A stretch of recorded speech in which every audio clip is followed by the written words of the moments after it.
What's the keys to building confidence so that you're attracting Well, what you want? Look, I read some of your biographical history before we talked today, and you tell a story about being picked last. And then you compensated for that. Yes. Now, Alfred Adler, by the way, the psychoanalyst, the associate of Freud, built his whole theory around compensation of that sort. Inferiority complex plus compensation. But it's adaptive, right? Like, you got picked last, it embarrassed the hell out of you. Yep. So what did you do? You decided that is not going to be me Never anymore. again. Right. Never again. Okay, Yes. now you did say, that you adopted a maybe too, inflexible model of what it meant to be masculine as a consequence. But when I read that, I thought, yeah, but still, fair enough. It wasn't, the new you that you adopted wasn't optimal in all possible manners, but it was definitely improvement over the previous you. Exactly. I wasn't picked last again, that's for sure. Right. Well, exactly. Okay. So the first thing I would say is that if you feel insecure and less and ashamed and all of that, that you have to take stock. And look, I have an exercise online at selfauthoring.com. There's 3 exercises there. One helps you write about the past, one about the present, and one about the future. The present authoring program helps you assess your faults and your virtues. Okay, well, if you have some faults and you feel insecure and inferior because of that, well, you should. Now, it shouldn't be so much that you're crippled by it and unable to take action. You shouldn't be beating yourself into the ground because you're not everything you could be, because no one is. And if you beat yourself into the ground, then you can't get up and improve. But you have to differentiate. It's like, okay, to what degree am I being hard on myself, counterproductively critical, hearing the voice of my too harsh and angry father in my head, Right. Adopting inappropriate stereotypical representations of masculine competence?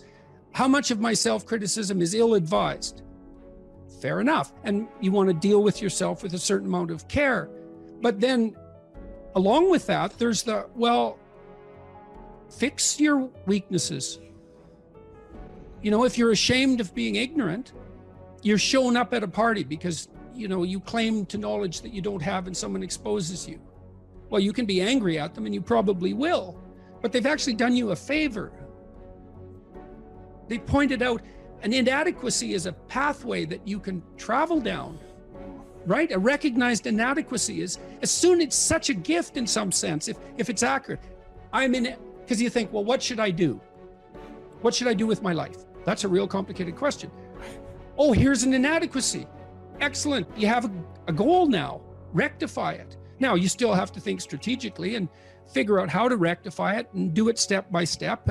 But Carl Rogers, the psychotherapist, pointed out that the person, for therapy to be successful, the person has to want to change. So they have to have recognized that they have a problem. If someone is mandated by the court to attend therapy, it's very difficult for the therapist to convince them that they have a problem. Once you're convinced you have a problem, it's like, away you go. I know it's still technically difficult. It requires discipline and all of that. There's no magic solution. But if you're plagued by feelings of inferiority, you should rectify the most obvious inferiorities. I would say that you have to rectify an inadequacy when it's clearly an impediment to your goal. Or you have to shift goals. But if you're shifting goals because of an inadequacy related impediment, then you have to ask yourself, is your desire to shift the goal reliable, or are you just taking the easy way out? Right. You can protect yourself by picking a different goal that's more difficult. That's a good mental hygiene practice, because sometimes you should switch goals rather than rectifying inadequacies. But you can fool yourself then, and that's not good. And if someone is goalless, lazy, unmotivated, not sure what they want to do, what would be a few key steps to get started to turn their life around, or to find the motivation for something greater than where they're at?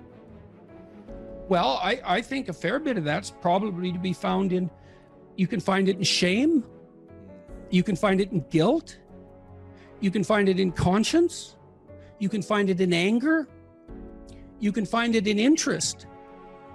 and engagement and beauty. There's lots of pathways. If you're angry about something in the world, well, you know, that's an indication that that's in some sense your problem, right? It's speaking to you in a moral sense. This shouldn't be that way. Well, maybe you're the person who should do something about it in some manner. Maybe it'll take your whole life to figure out how to do that. But it's bothering you for a reason. So the negative emotions can be a pathway to transformation. I'm not trying to romanticize them. They can crush you completely and leave you with nothing, right?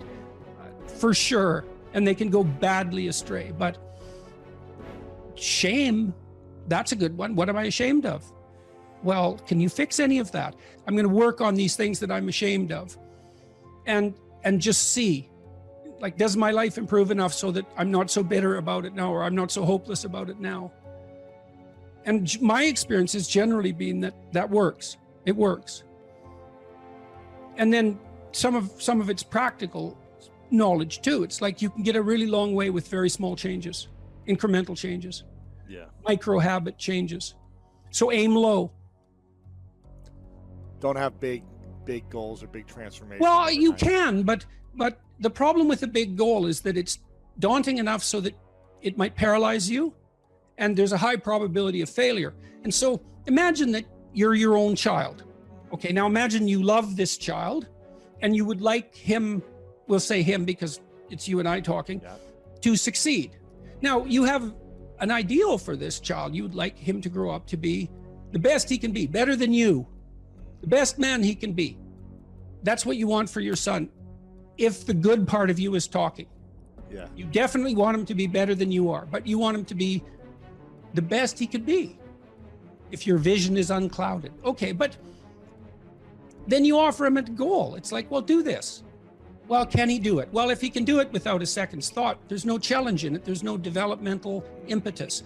It's not in the zone of proximal development. You want a goal that you can do, but that requires some improvement on your part. Because you want to attain the goal, that's satisfying, but then you want to make yourself into the thing that can attain goals.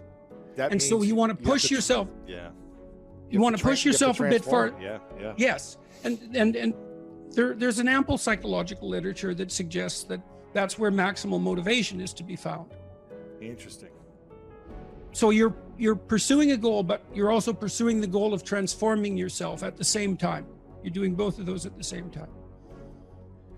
Do you need to know that you're transforming yourself in order to attain the goal? Or do most people just think, I got to take these steps to make it happen, but they don't realize they're becoming better human beings? It depends on what you mean by realize. They have the sense of satisfaction and confidence that would indicate that, although they might not be able to make what that means explicit.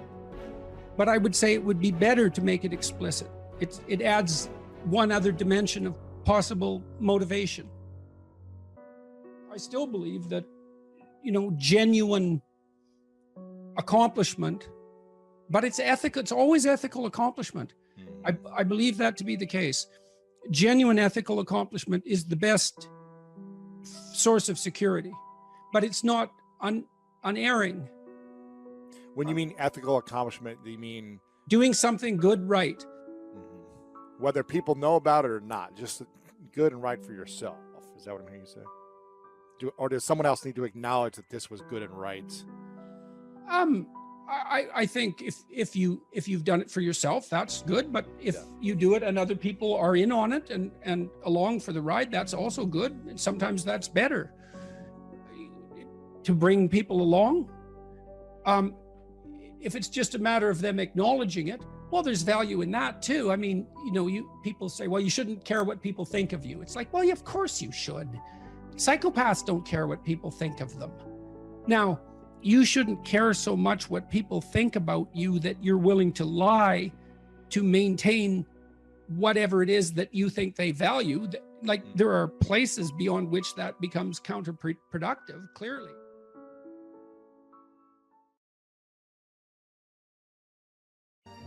If you're resentful about something, well, first of all, you should notice, I'm resentful. And that's kind of humiliating because no one's proud of being resentful. It's a shameful emotion. Well, so then why are you resentful? Well, there's only two reasons as far as I've been able to tell. One is that you're allowing yourself to be taken advantage of, or you're being taken advantage of. Sometimes you're not allowing yourself. Sometimes you're a child being abused by their uncle. You're not allowing yourself. You can't do anything about it. You're resentful because you're being taken advantage of, or because you're immature. It's one of those two things. Figure out which it is, and then take the steps necessary to address it. Living a life without resentment is a great goal. People are often resentful if they see that responsibility has been abdicated. Why isn't that person doing their job? It's like, well, hey man, step in at your workplace, in your family. You know, and you think, well, I shouldn't have to do that extra work. Well, you shouldn't be a slave. You shouldn't allow yourself to be tyrannized. But if something bugs you because a responsibility is going unfulfilled, there's a great opportunity for you. And this is something I don't think we teach young people well. And one of the things, you may remember this, that was so striking about the tour was that I made a case fairly consistently that most people find the meaning that sustains them through the vicissitudes of life, not in happiness, but in responsibility. And that would bring everyone to a halt. It would always make the whole theater silent. It's like, oh, I never thought of that connection. Because maybe you want to avoid responsibility, and you can understand why. You can understand why. You hide from it. That is what you encounter if you go out in the world and you think, who the hell wants that? I don't want the responsibility. It's like, well, yes, you do, as it turns out. There's nothing better than responsibility. Now, you know, I say that with some caution. I think that it's hard to say. The responsibility, I've been overwhelmed by my apparent responsibility, but I think it's also kept me alive. And I mean that literally. And so, wait, can you go a little deeper with that? I mean, when you were at your darkest moments in the last 2 years, whatever that might be, was it the feeling of the many times in the last year where it would have been much easier for me just to be dead. That's constant. So, but no.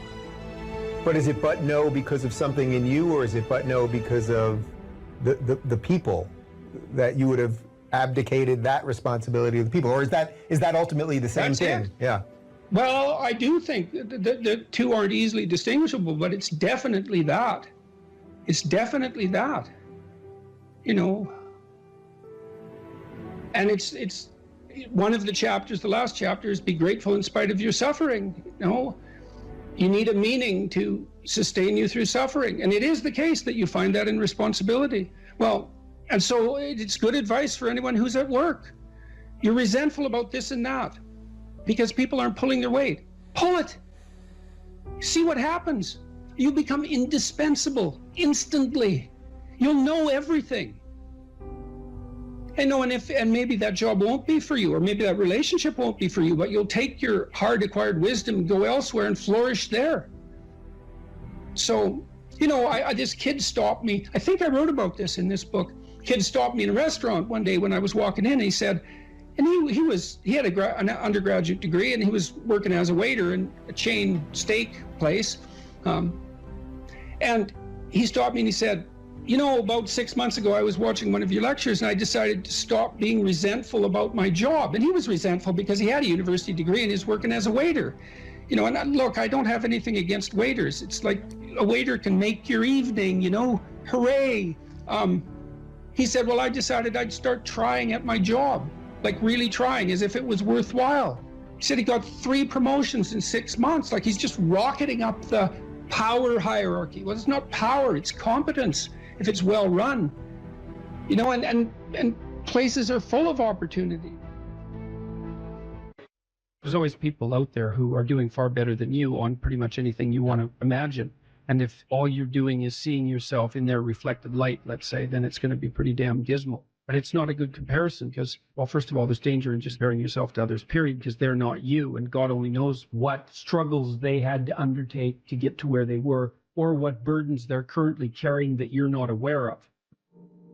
But you can certainly contrast yourself with yourself. And that's a lot better. It is the only way. Well, it's also the only way of really measuring anything approximating proper improvement. You can actually tell when you're a little better than you were yesterday. Right.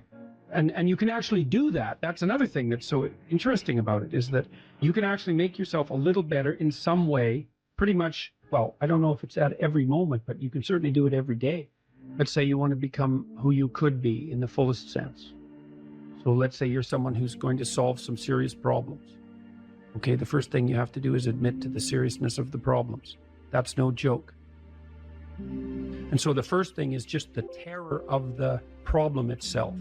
And that's enough to paralyze me. And that's the Hydra, that's the Gorgon with the head of snakes. It'll paralyze and turn you to stone. That's the basilisk in the Harry Potter series. Mm-hmm. You look at it and it turns you to stone and lurks underneath everything, right? And it's malevolence and tragedy. And so there's that. And then the next is, well, you're going to take responsibility for that? You're really going to do that, are you? That's a hell of a load, man. And so it's daunting to even consider that. And then there's the discipline and responsibility that necessitates, which is also daunting. It's like, oh my God, the problem's that serious. I'm really going to have to get my act together in order to not contribute to it, much less solve it. And so the problem is terrible. And then the solution is daunting.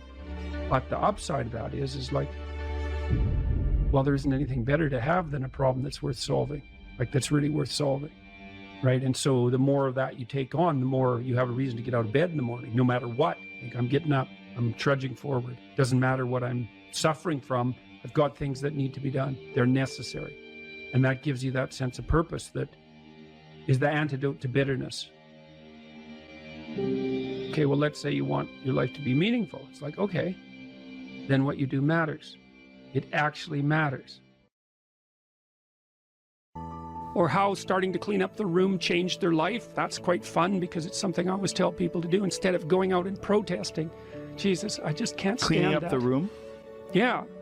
Meaning? Well, my sense is that if you want to change the world, you start from yourself and work outward because you build your competence that way.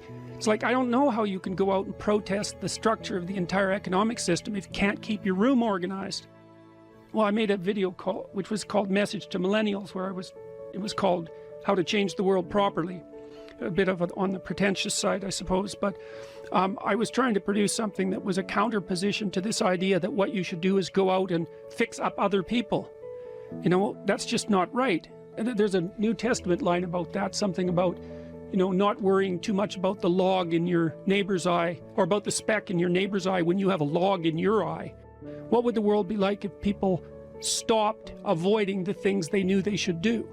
You know, because the question is, how much are we contributing to the fact that life is an existential catastrophe and a tragedy? How much is our own corruption contributing to that? That's a really worthwhile question. The things you leave undone because you're angry, you're resentful, you're lazy, you have inertia. Well, you consult your conscience and it says, well, you know, that place over there could use a little work. It's the same as working on yourself, and so you clean that up because you can. And then things are a little clearer around you. And you're a little better off because you've practiced a bit. And so you're a little stronger, and then something else manifests itself and says, well, maybe you could like take a crack at fixing me up too. So you decide to do that. And then that gets a little bit more pristine, you know, and soon, and it's humble because you're not exceeding your domain of competence. You know, it's like, don't be fixing up the economy, 18-year-olds. You don't know anything about the economy. It's a massive, complex machine beyond anyone's understanding, and you mess with it at your peril. So, and can you even clean up your own room? No. Well, you should think about that.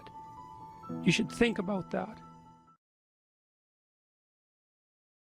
You know, one thing about the dopamine system that's so important and also explains a lot of pathology, but also a lot of human evolution, is that we have basically one major reward system, which is the dopaminergic system. You know, I sometimes like the analogy that, you know, nowadays you hear about cryptocurrency or the dollar versus the euro versus the this versus the that. There's only one currency in all of reality, actually, and it's dopamine. Whether or not it's the dollar-backed dopamine or it's euro-backed dopamine or Bitcoin-backed dopamine. In the end, whether or not someone has $1 billion or $2, is really that currency resides as something that's transacted in the real world, but their notion of power and potential is dopaminergic. And so too, the potential for mates, the potential for food, how much food you have, how much meat you have stored in the freezer tells you a lot about your security and well-being for you and your family, right?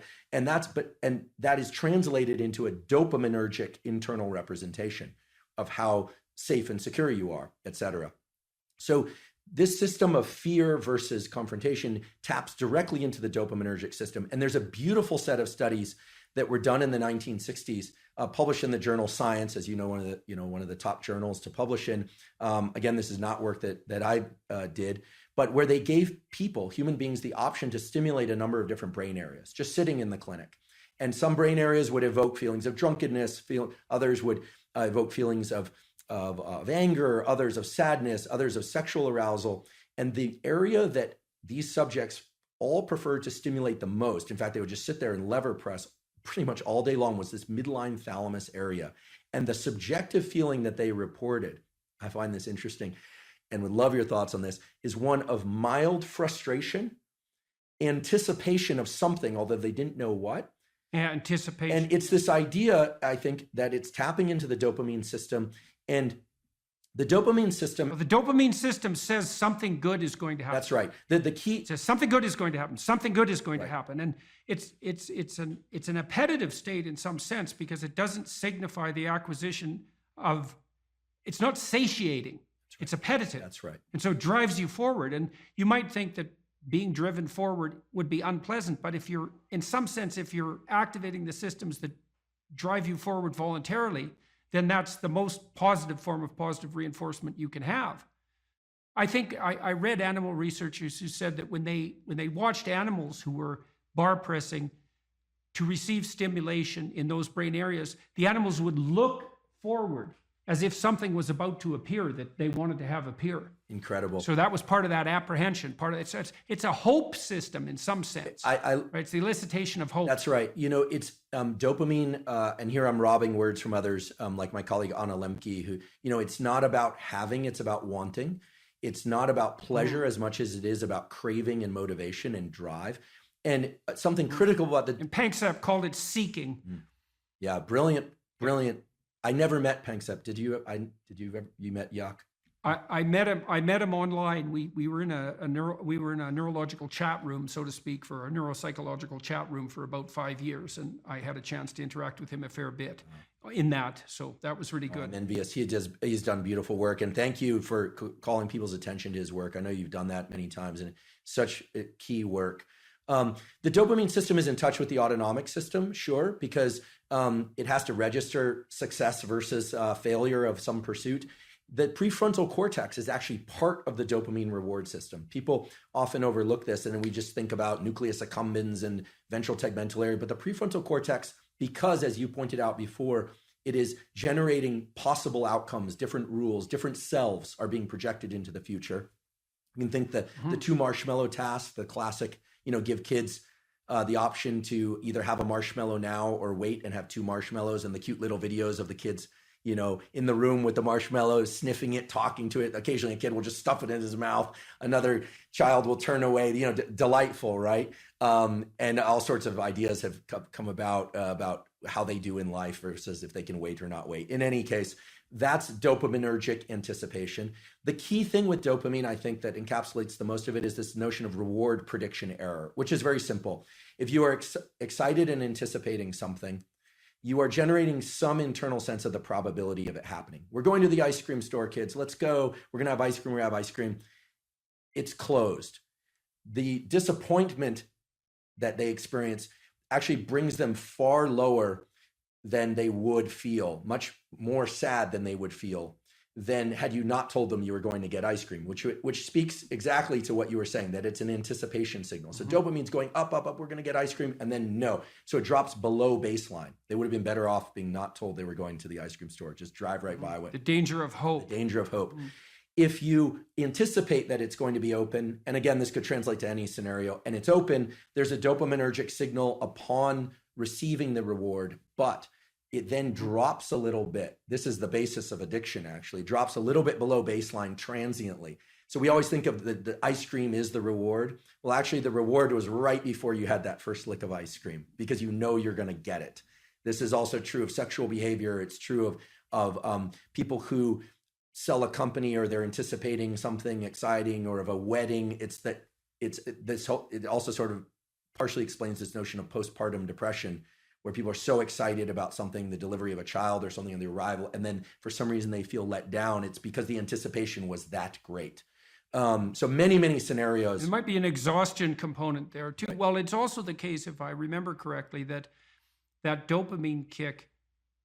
So imagine what it does is backtrack the neural systems that were activated as the reward was approached. So then it feeds back reinforcement, not reward, but mediates cellular growth and maybe myelinization. It's increasing the efficiency of the neural connections of the systems that were activated just prior to receiving that reward in the order they were prioritized. That's right. In the order they were manifested. So the closer the behavior is to the receipt of the reward, the more it's reinforced and more likely to be manifested in the future. And then there's a decay function going back in time. And that's partly how an addictive subpersonality can grow too, right? Because you can imagine that there's a certain state of mind that you're in. Maybe it's a state of something approximating nihilistic hopelessness that grips you every time you're motivated to seek out your favorite drug. And that's fairly far back in the activation chain, but it's there every time you take a hit. So what happens is the dopaminergic reinforcement produced by the drug reinforces that nihilistic hopelessness that drives the drug-seeking behavior. That's right. And that's how, in part, you develop a monkey on your back. Yeah, I love the example, even though I'm sad that it happens for people. I love the example because what you're saying is that, and it's exactly right, that the memory for events and states of mind and emotions that preceded a successful collection of reward or arrival at reward is set into a huge number of motor commands, some of which are subconscious.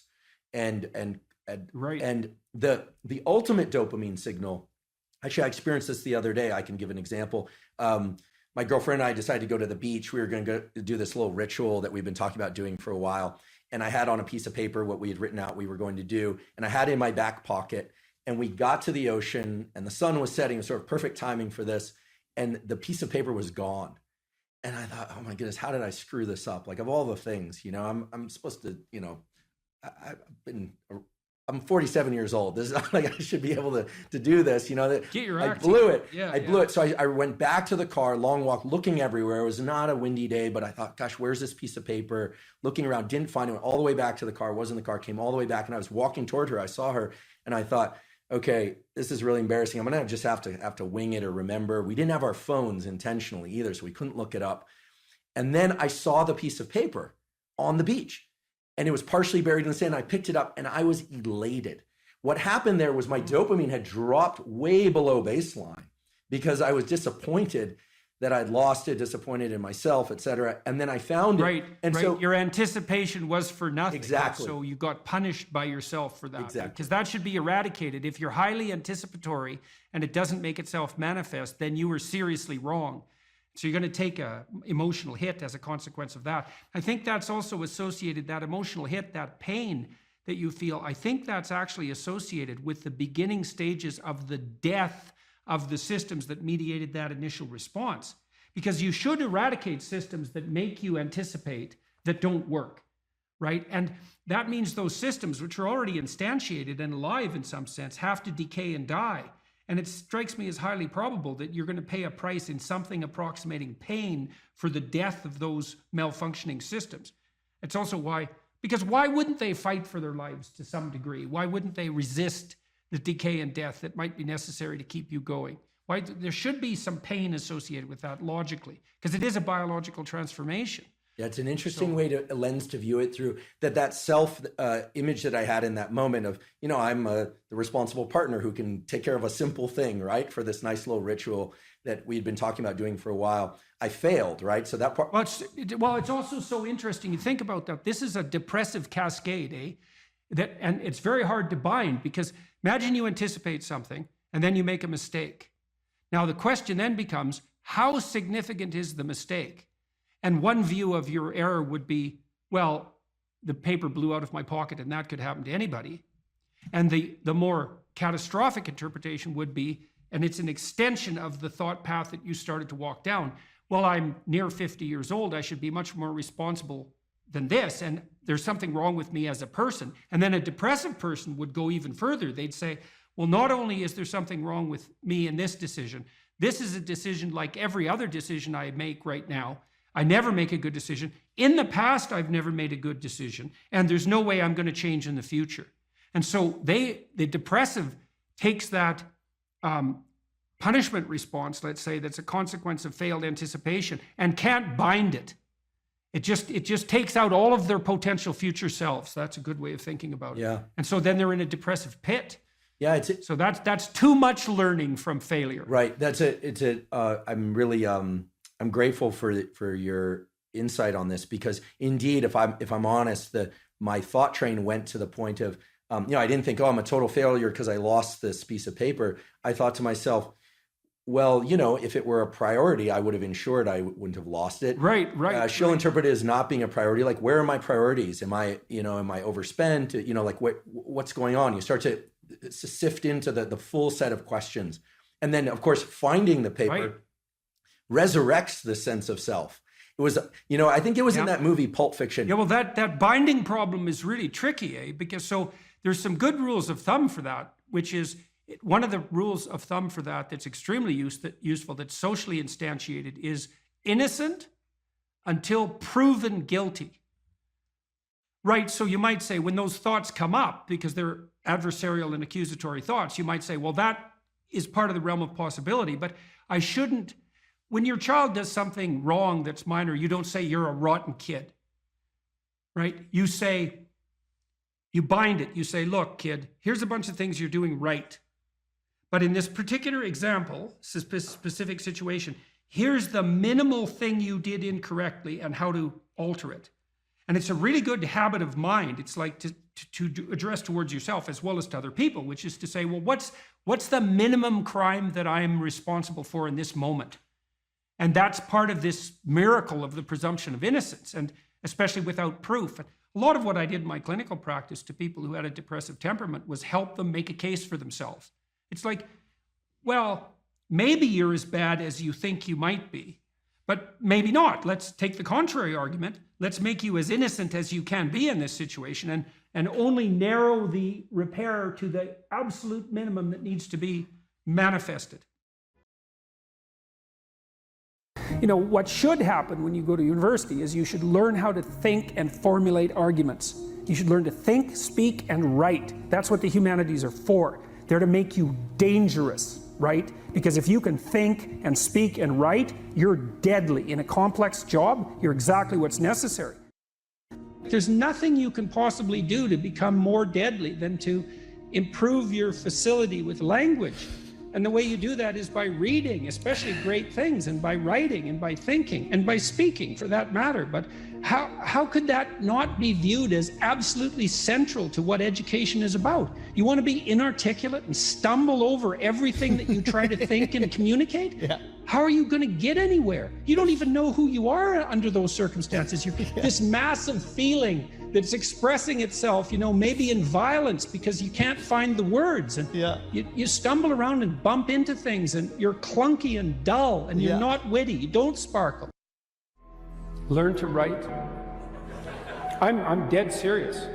I'm dead serious about that. Because writing is formalized thinking.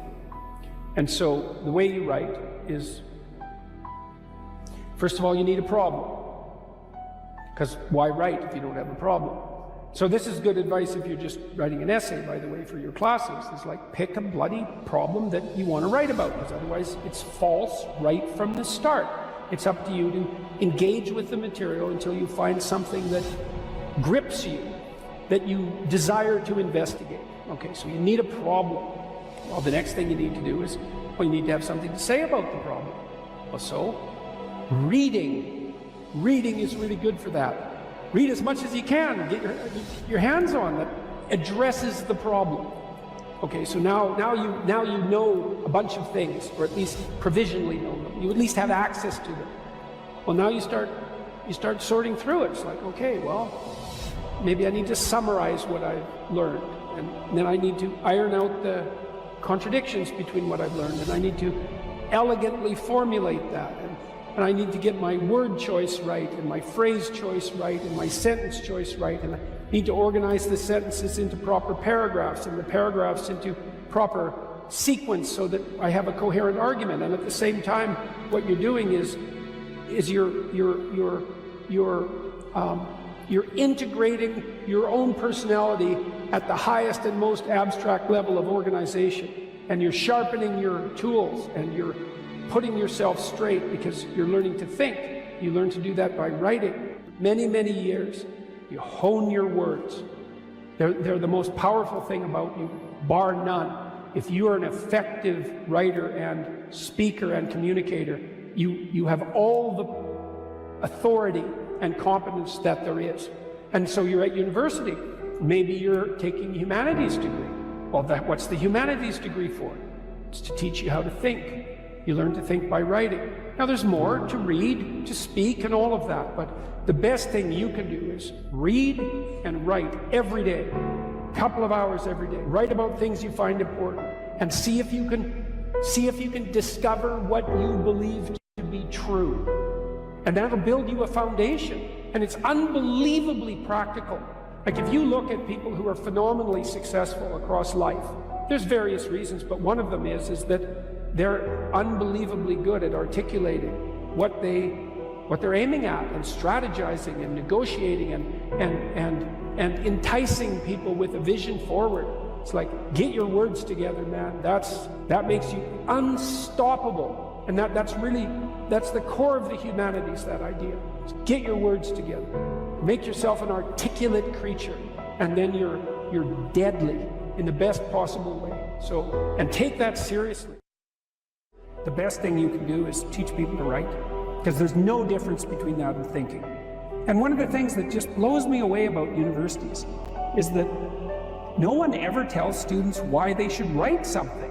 It's like, well, you have to do this assignment. Well, why are you writing? Well, you need the grade. It's like, no, you need to learn to think, because thinking makes you act effectively in the world. Thinking makes you win the battles you undertake, and those could be battles for good things. If you can think and speak and write, you are absolutely deadly.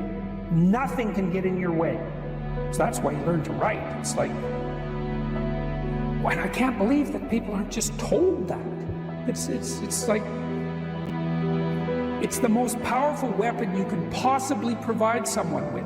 And I know lots of people who've been staggeringly successful, and watched them throughout my life. And those people, you don't want to have an argument with them. They'll just slash you into pieces.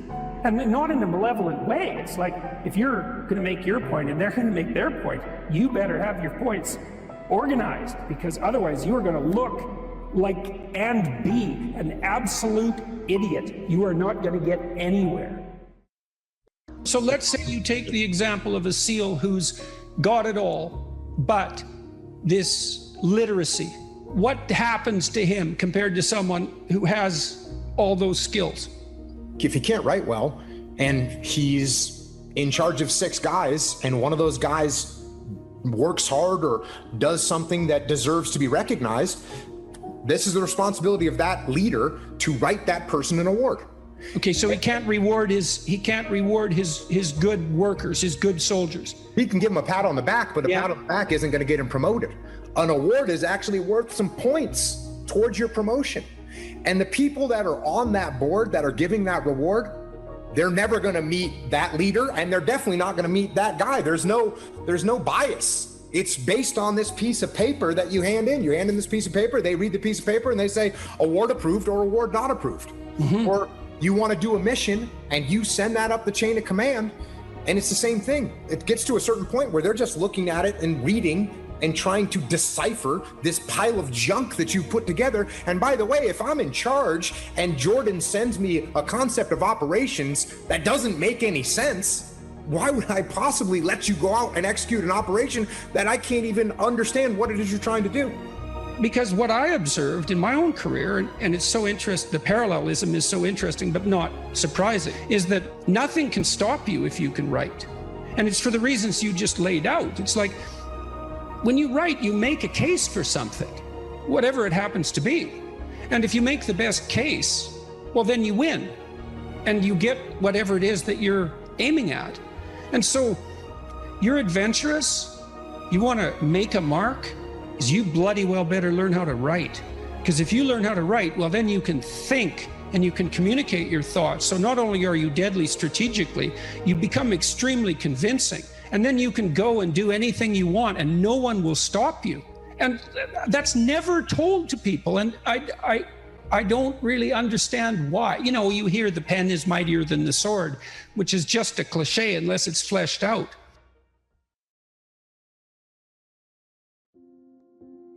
If you could have what you wanted in this moment, and I could deliver it, what would it be? How much of the mess that you see around you would vanish if the mess that you could put straight was put straight? You know perfectly well that if you put your mind to it and you make the proper sacrifices, there are things you can set straight. What advice do you have for a young man in his 20s? Make a plan. Look at what you're interested in. Get disciplined about something. Allow for the possibility that you have something important to contribute to the world, and that the world would be a lesser place without that contribution. Don't be afraid of taking on responsibility. It's where you find what sustains you in your life. You can take on too much responsibility. You have to be cautious in that regard, but that's a less common problem than not taking on enough. A lot of the things that people regard as traps are actually the means to their life. You have to understand that you're not your own servant, so to speak. You're someone that you have to negotiate with, and you're someone that you want to present the opportunity of having a good life to. And that's hard for people because they don't like themselves very much. You have to believe that your action has some redemptive possibility, because why would you do it otherwise? And you might say, well, I kind of believe that. It's like, well, that's not good enough. You know, you kind of got to throw yourself all into it. And what's the cost anyways? It's not like you're going to get out of this alive. So you're pretty much all in whether you want to be or not. And maybe if you were voluntarily all in, things would be a lot better than they are.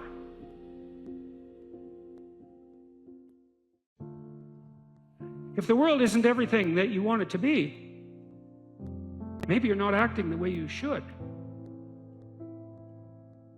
One of the things people do to buttress themselves against failure is to never let themselves really gain clarity about what they need and want. Let's say you try something, but you only do it half-heartedly. And then you fail, and you think, well, I didn't really fail because, you know, I held a bunch back in reserve, and so I didn't get what I wanted, but maybe had I been all in, I would have. And so you don't have to upbraid yourself too much for the failure. Now, it's a catastrophic way to live, to sit on the fence and to not commit, because instead of risking the possibility of failure, you engage in what's essentially the absolute certainty of failure. Because if you want something worthwhile and difficult, which you probably do if you want to have an adventure and go somewhere, then what's the chance you're going to get it if you're halfway in? You can't be halfway in, but that sort of protects you against failure, because you can tell yourself, well, if I tried, I could have done it. It's like, you know, you tell yourself that 200 times and your life's over. Better have a valued goal, because otherwise you can't get any positive motivation working out. And so the more valuable the goal, in principle, the more the micro processes associated with that goal start to take on a positive charge. And so what that means is, well, you get up in the morning and you're excited about the day, you're ready to go. And so as far as I can tell, what you do is you specify your long-term ideal, you specify your goal, you do that in some sense as a unique individual. You want to specify goals that make you say, oh, if that could happen as a consequence of my efforts, it would clearly be worthwhile. Would it really be so terrible if my life wasn't miserable? Would it be so terrible if I got what I wanted and needed, especially if I was doing that in the best possible way? Well, there isn't anything better to have than a problem that's worth solving, like that's really worth solving, right? And so the more of that you take on, the more you have a reason to get out of bed in the morning, no matter what. Like, I'm getting up, I'm trudging forward.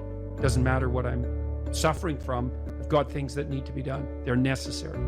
And that gives you that sense of purpose that is the antidote to bitterness. So, yeah, there's lots of reasons to, because I've thought for a long time, imagine you have a choice in front of you, because you do. So here's the choice. Your life is either meaningful or meaningless. Okay, so let's go through the meaningless part first. Because you think, well, of course I don't want it to be meaningless. It's like, yeah, just hold on a second. Nothing you do matters. And so impulsive pleasure is the order of the day. No responsibility. You can do whatever you want. It's like Pleasure Island in Pinocchio, right? Or it's like Neverland in Peter Pan. You're still a kid. You can play all the time. Yeah. Impulsive pleasure and no responsibility. That's the reward for meaninglessness. Well, but then the other side is, okay, well, let's say you want your life to be meaningful. It's like, okay, then what you do matters. It actually matters, right? Make a mistake, hurts you, hurts your family, hurts the world in a deeper way than you think. And you have to be awake to that. And then you have to take it on yourself.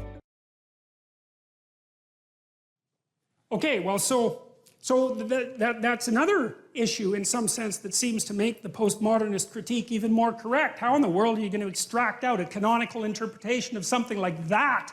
It's like it's not possible. But here's the issue, as far as I can tell. So the postmodernists extended that critique to the world. They said, look, well, a text is complicated enough. You can't extract out a canonical interpretation. What about the world? The world's way more complicated than a text, and so there's an infinite number of ways that you can look at the world. And so how do we know that any one way is better than any other way? And that's a good question. Now, the postmodern answer was we can't. And that's not a good answer, because you drown in chaos under those circumstances, right? You can't make sense of anything. And that's not good, because it's not neutral to not make sense of things. It's very anxiety-provoking. It's very depressing, because if things are so chaotic that you can't get a handle on them, your body defaults into emergency preparation mode, and your heart rate goes up and your immune system stops working, and like you burn yourself out, you age rapidly because you're surrounded by nothing you can control. That's an existential crisis, right? It's anxiety-provoking and depressing, very hard on people. And even more than that, it turns out that the way that we're constructed neurophysiologically is that we don't experience any positive emotion unless we have an aim and we can see ourselves progressing towards that aim. It isn't precisely attaining the aim that makes us happy. As you all know, if you've ever attained anything, because as soon as you attain it, then the whole little game ends, then you have to come up with another game, right? So it's Sisyphus. And that's okay, but it does show that the attainment can't be the thing that drives you, because it collapses the game. That's what happens when you graduate from university. It's like you're king of the mountain for one day, and then you're like surf at Starbucks for the next 5 years, So, yeah. So what happens is that human beings are weird creatures, because we're much more activated by having an aim and moving towards it than we are by attainment. And what that means is you have to have an aim, and that means you have to have an interpretation. And it also means that the nobler the aim, that's one way of thinking about it, the better your life.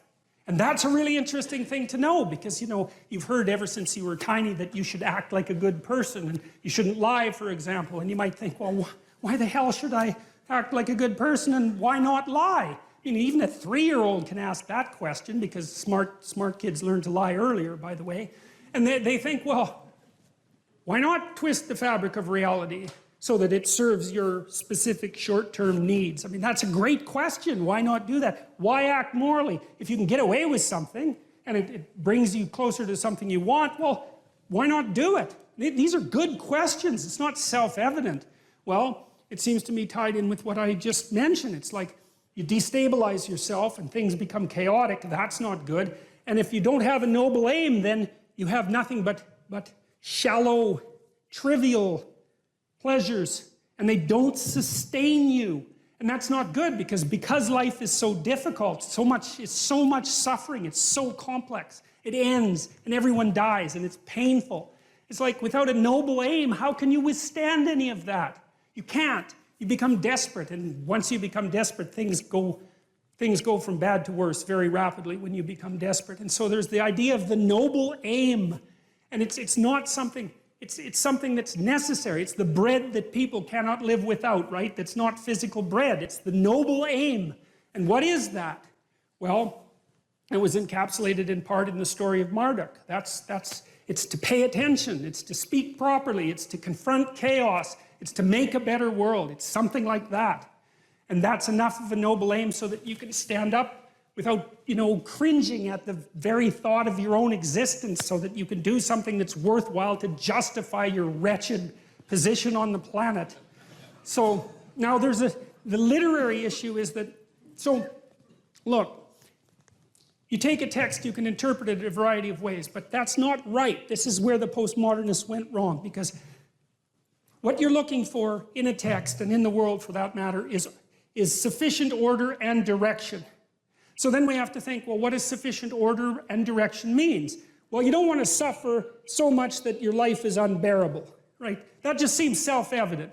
Pain argues for itself. I think of pain as the fundamental reality because no one disputes it, right? I mean, even if you say that you don't believe in pain, it doesn't help when you're in pain. You still believe in it, right?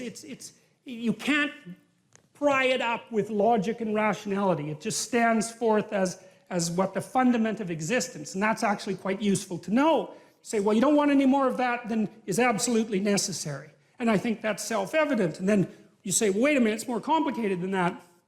You don't want any more of that that's necessary today, but also not tomorrow, and not next week, and not next month, and not next year. So however you act now, better not compromise how you're going to be in a year, because that would just be counterproductive. That's part of the problem with short-term pleasures, right? It's like act in haste, repent at leisure. Everyone knows exactly what that means. So you have to act in a way that works now and tomorrow and next week and next month and so forth. And so you have to take your future self into account.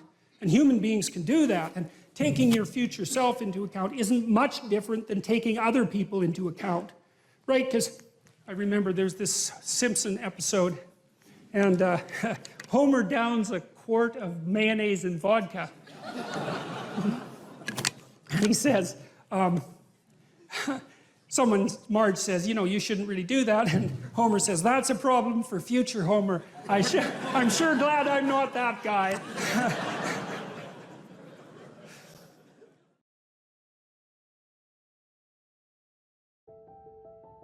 What emotion do you feel when you're going to approach someone you're very attracted to, and there's an extremely high probability that she's going to tell you to disappear? Right, exactly, absolutely, because it's a real judgment, right?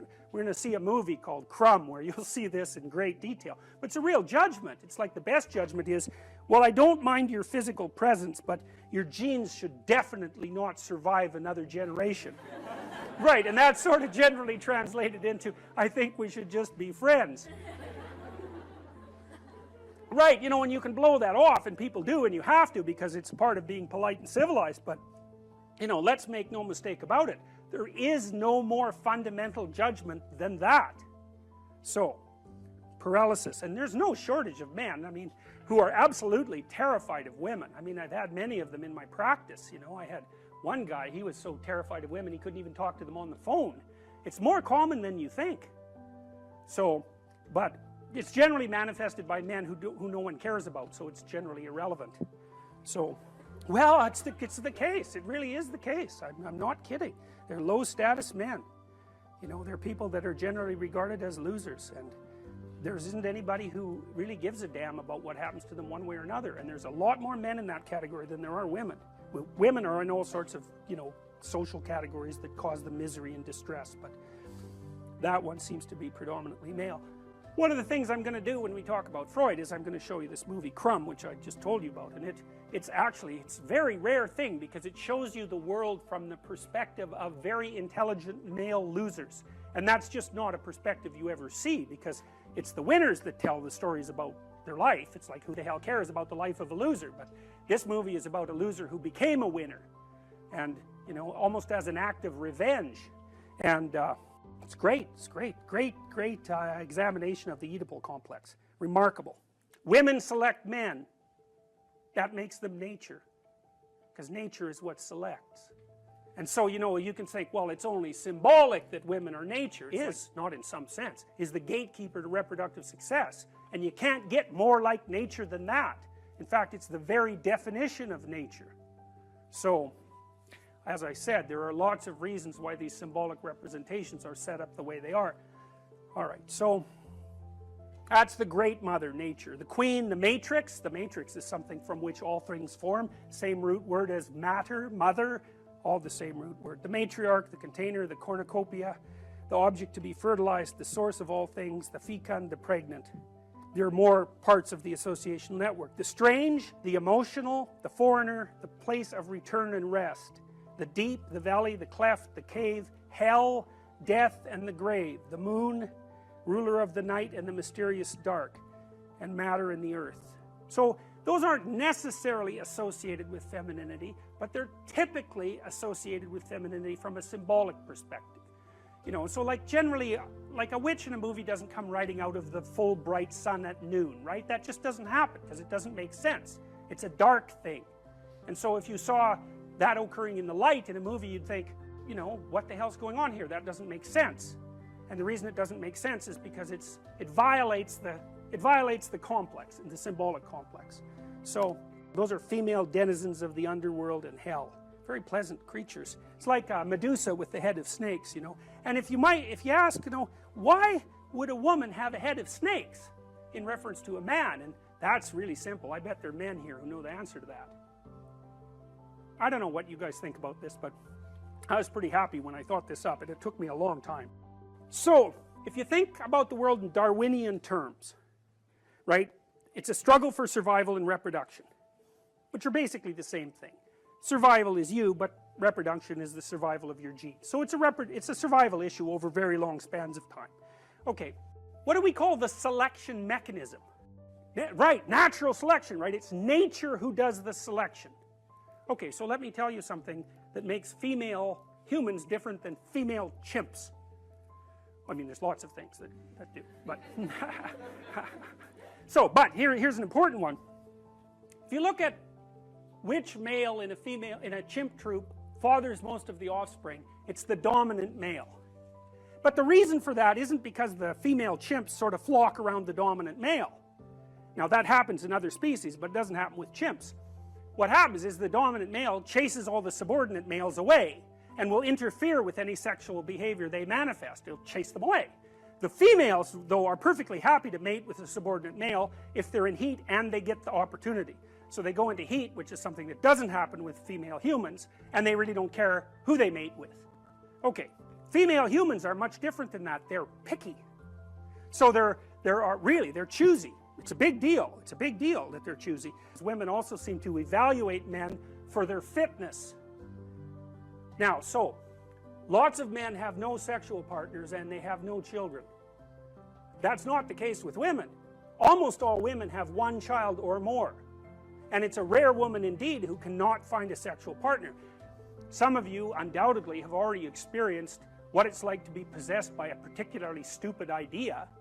You know, so maybe you've grown out of one or two of the stupid ideas that possessed you, or maybe you're possessed by an attraction to someone you can't control, or you can't control your eating behavior, or you're a pushover when it comes to interpersonal interactions because you're too agreeable, or you fly off the handle and fight, and you know, none of this is really under your control. And so all of those things that manifest themselves not only in your behaviors but in your perceptions themselves, you know, they tend to take on embodied form and use you as the vehicle for their activity. So, you know, when you're thinking about something like anger, for example, think about how it works, because it's quite peculiar. What must someone generally do? How must someone generally act if you're going to be angry at them? They have to be irritating, right? You know, they have to provoke you in some way.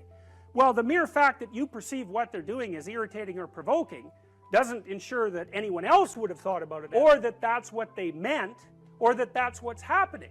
And my point is, it's very important to think about these complexes of ideas as subpersonalities, because otherwise you really don't get what they're like. If you're angry, if you have a proclivity towards anger, especially if it's an unthinking proclivity, anything that someone says might irritate you. And it isn't like they say something and you think about it and then you get irritated. It's like you perceive the person as irritating. You know, maybe it's just the way they hold their mouth or something.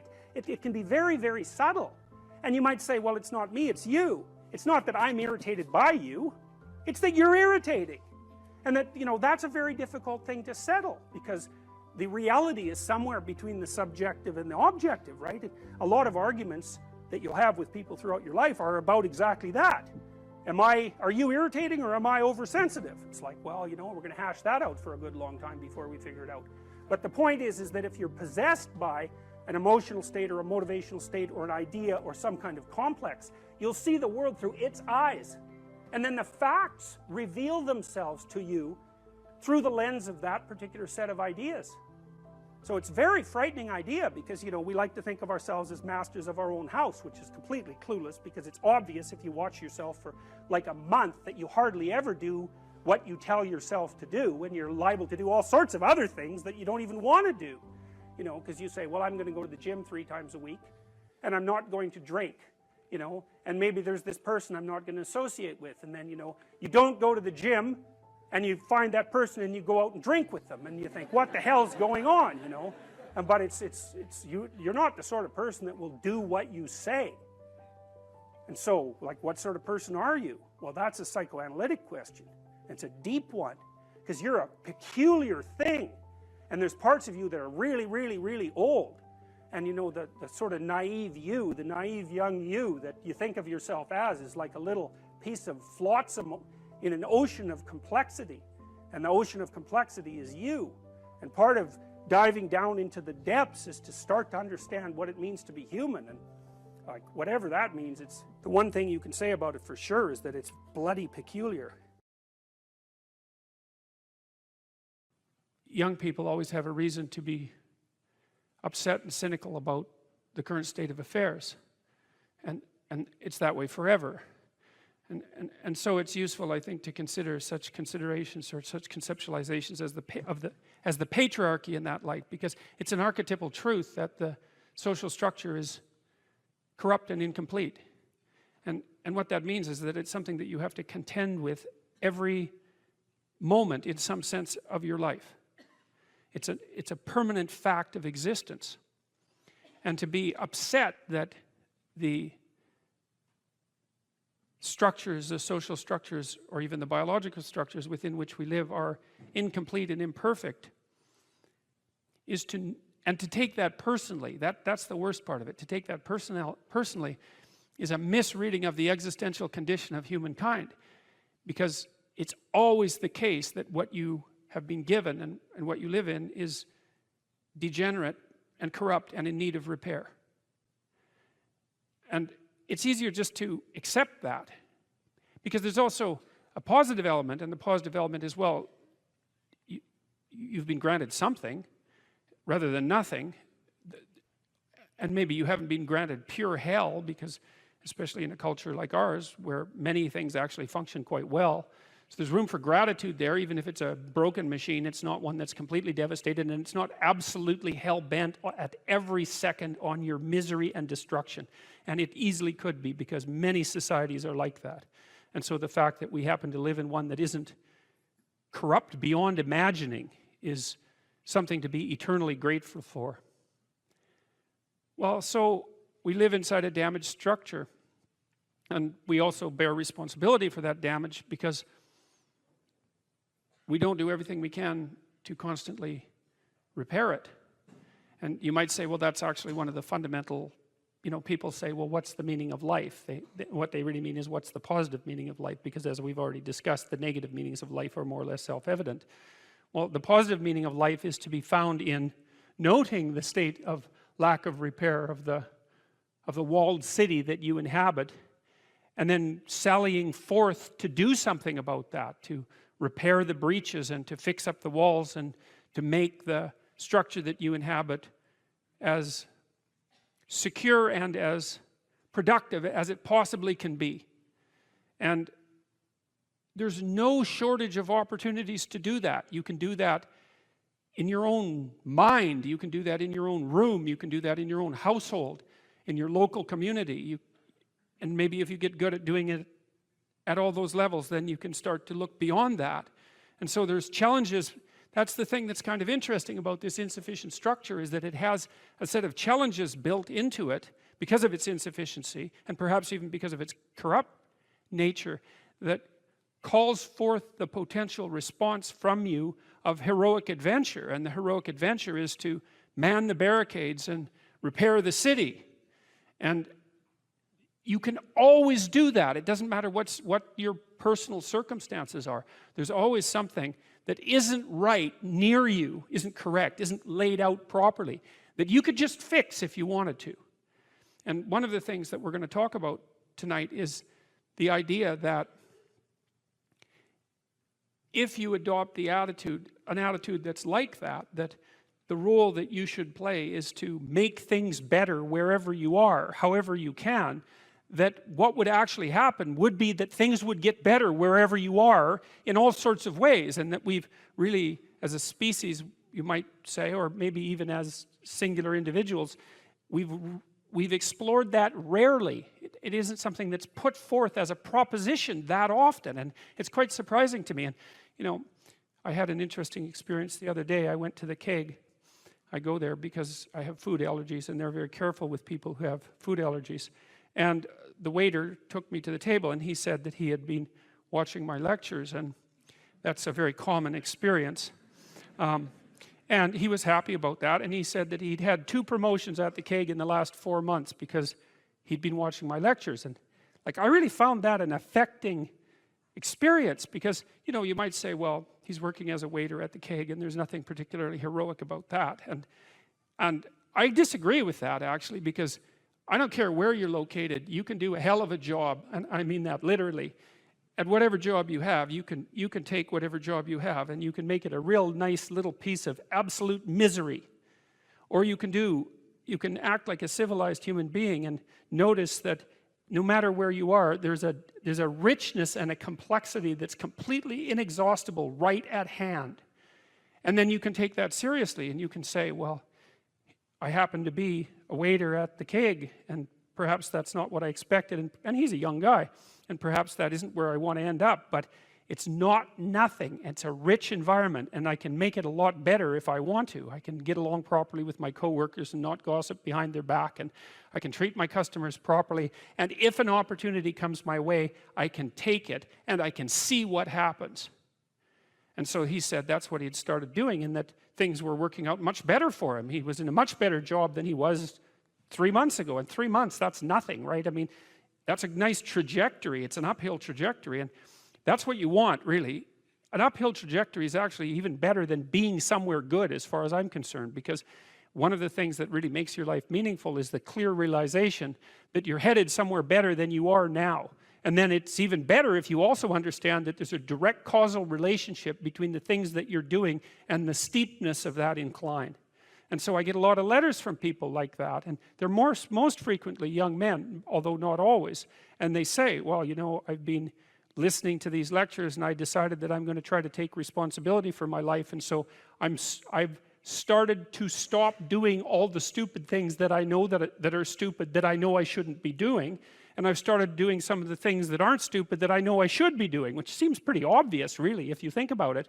But obvious though it may be, that isn't necessarily what people do. And then they write and say, you can't believe what difference that makes. And they're thrilled about it. And so I'm thrilled about it when I get letters like that, because I really don't experience anything as better than a letter like that or a message like that, because it's so good to see things that aren't so good replaced by something better. And I really do think it's an open question. I truly believe it's an open question to what degree we could make things better if that's what we actually aimed at doing. You know, in some of the stories that we've covered already, that story of Cain and Abel in particular is really an analysis of that problem, which is so remarkable. It occurs so early in this document. It's such a foundational story, and it basically says, well, there's two modes of being in the world, right? There's one where you adopt the responsibility for living properly, for being properly, and you make the sacrifices necessary for doing that, and then everything will flourish properly. And the other one is a pathway of resentment and bitterness and rejection and murder and genocide, and that just seems exactly right to me.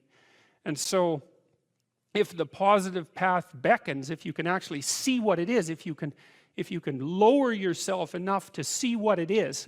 Carl Jung said once that modern people didn't see God because they didn't look low enough. It's a phrase I really, really like, because people denigrate the opportunities that are right in front of them.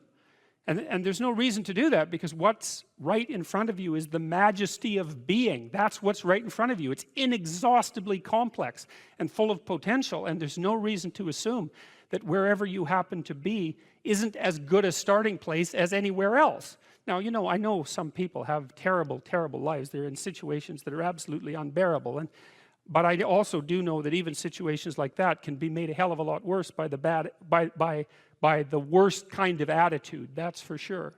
So anyway, so that's where you are. You're in a damaged structure. You're a damaged structure. You're in a damaged structure, but, you know, at least it's got some walls. You know, you're not being fed to the lions on a regular basis, so that's a good thing. And you can emerge forward, you know, heroically, magically, to confront the chaos that constantly threatens the structure within which you live, and you can free something as a consequence of that. You can learn something, you can strengthen yourself. That's the other thing, because what you're actually made of, in many ways, that what informs you, what you're made of, is what you encounter when you voluntarily encounter the unknown.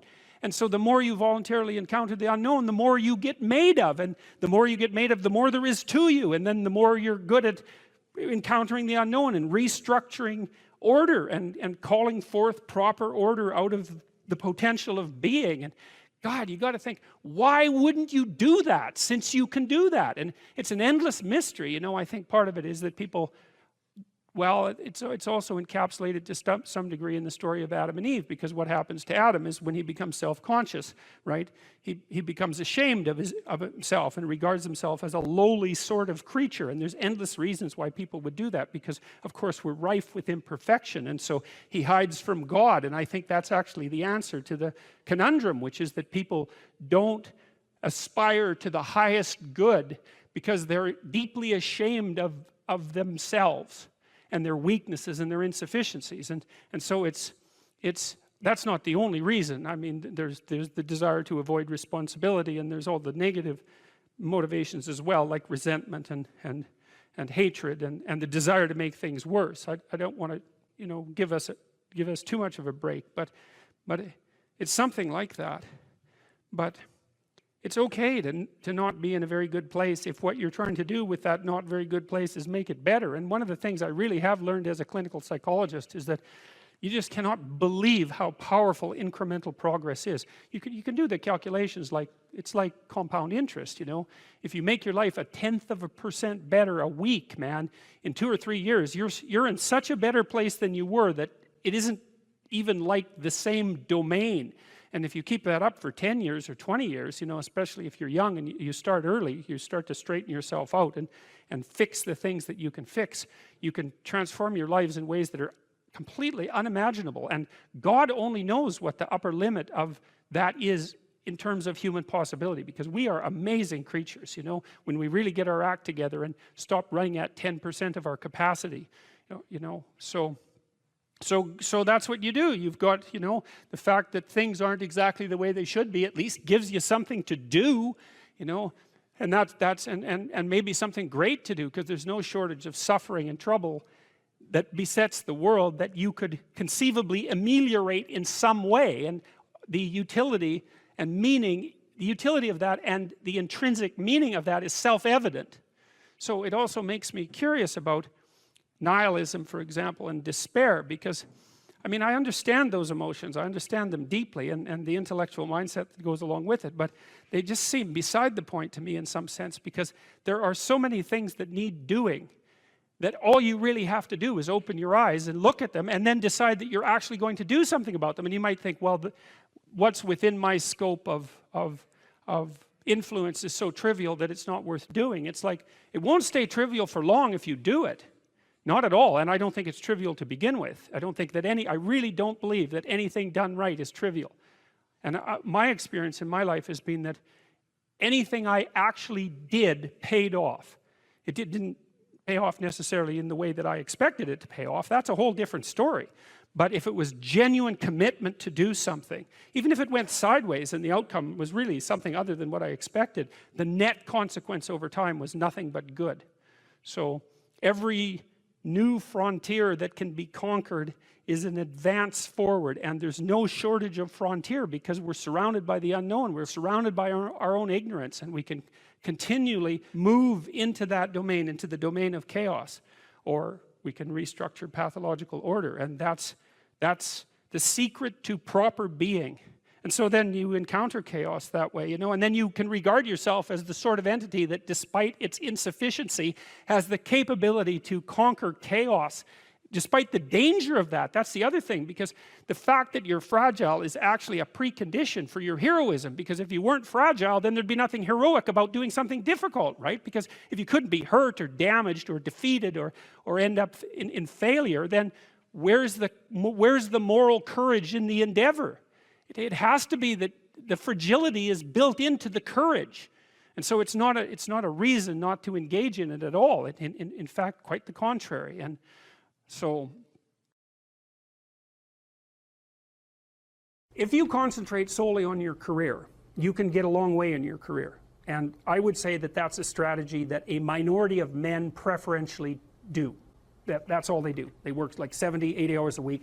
They go flat out on their career. They're staking everything on the small probability of exceptional status in a narrow domain. But it's hard on them. They don't have a life.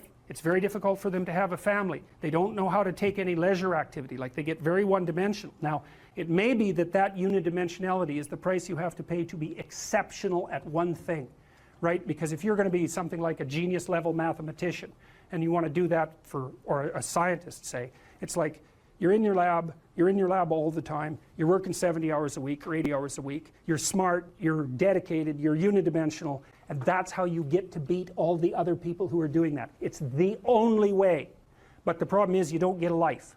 Now, if you love being a scientist and you have that kind of focus of mind, well, first of all, you're a rare person, and second, you're going to pay for it. But fine, more power to you. But it's a risky business to do that. You sacrifice a lot for it, you know. And I would say most often, if you're speaking about having a healthy life, that isn't what you do.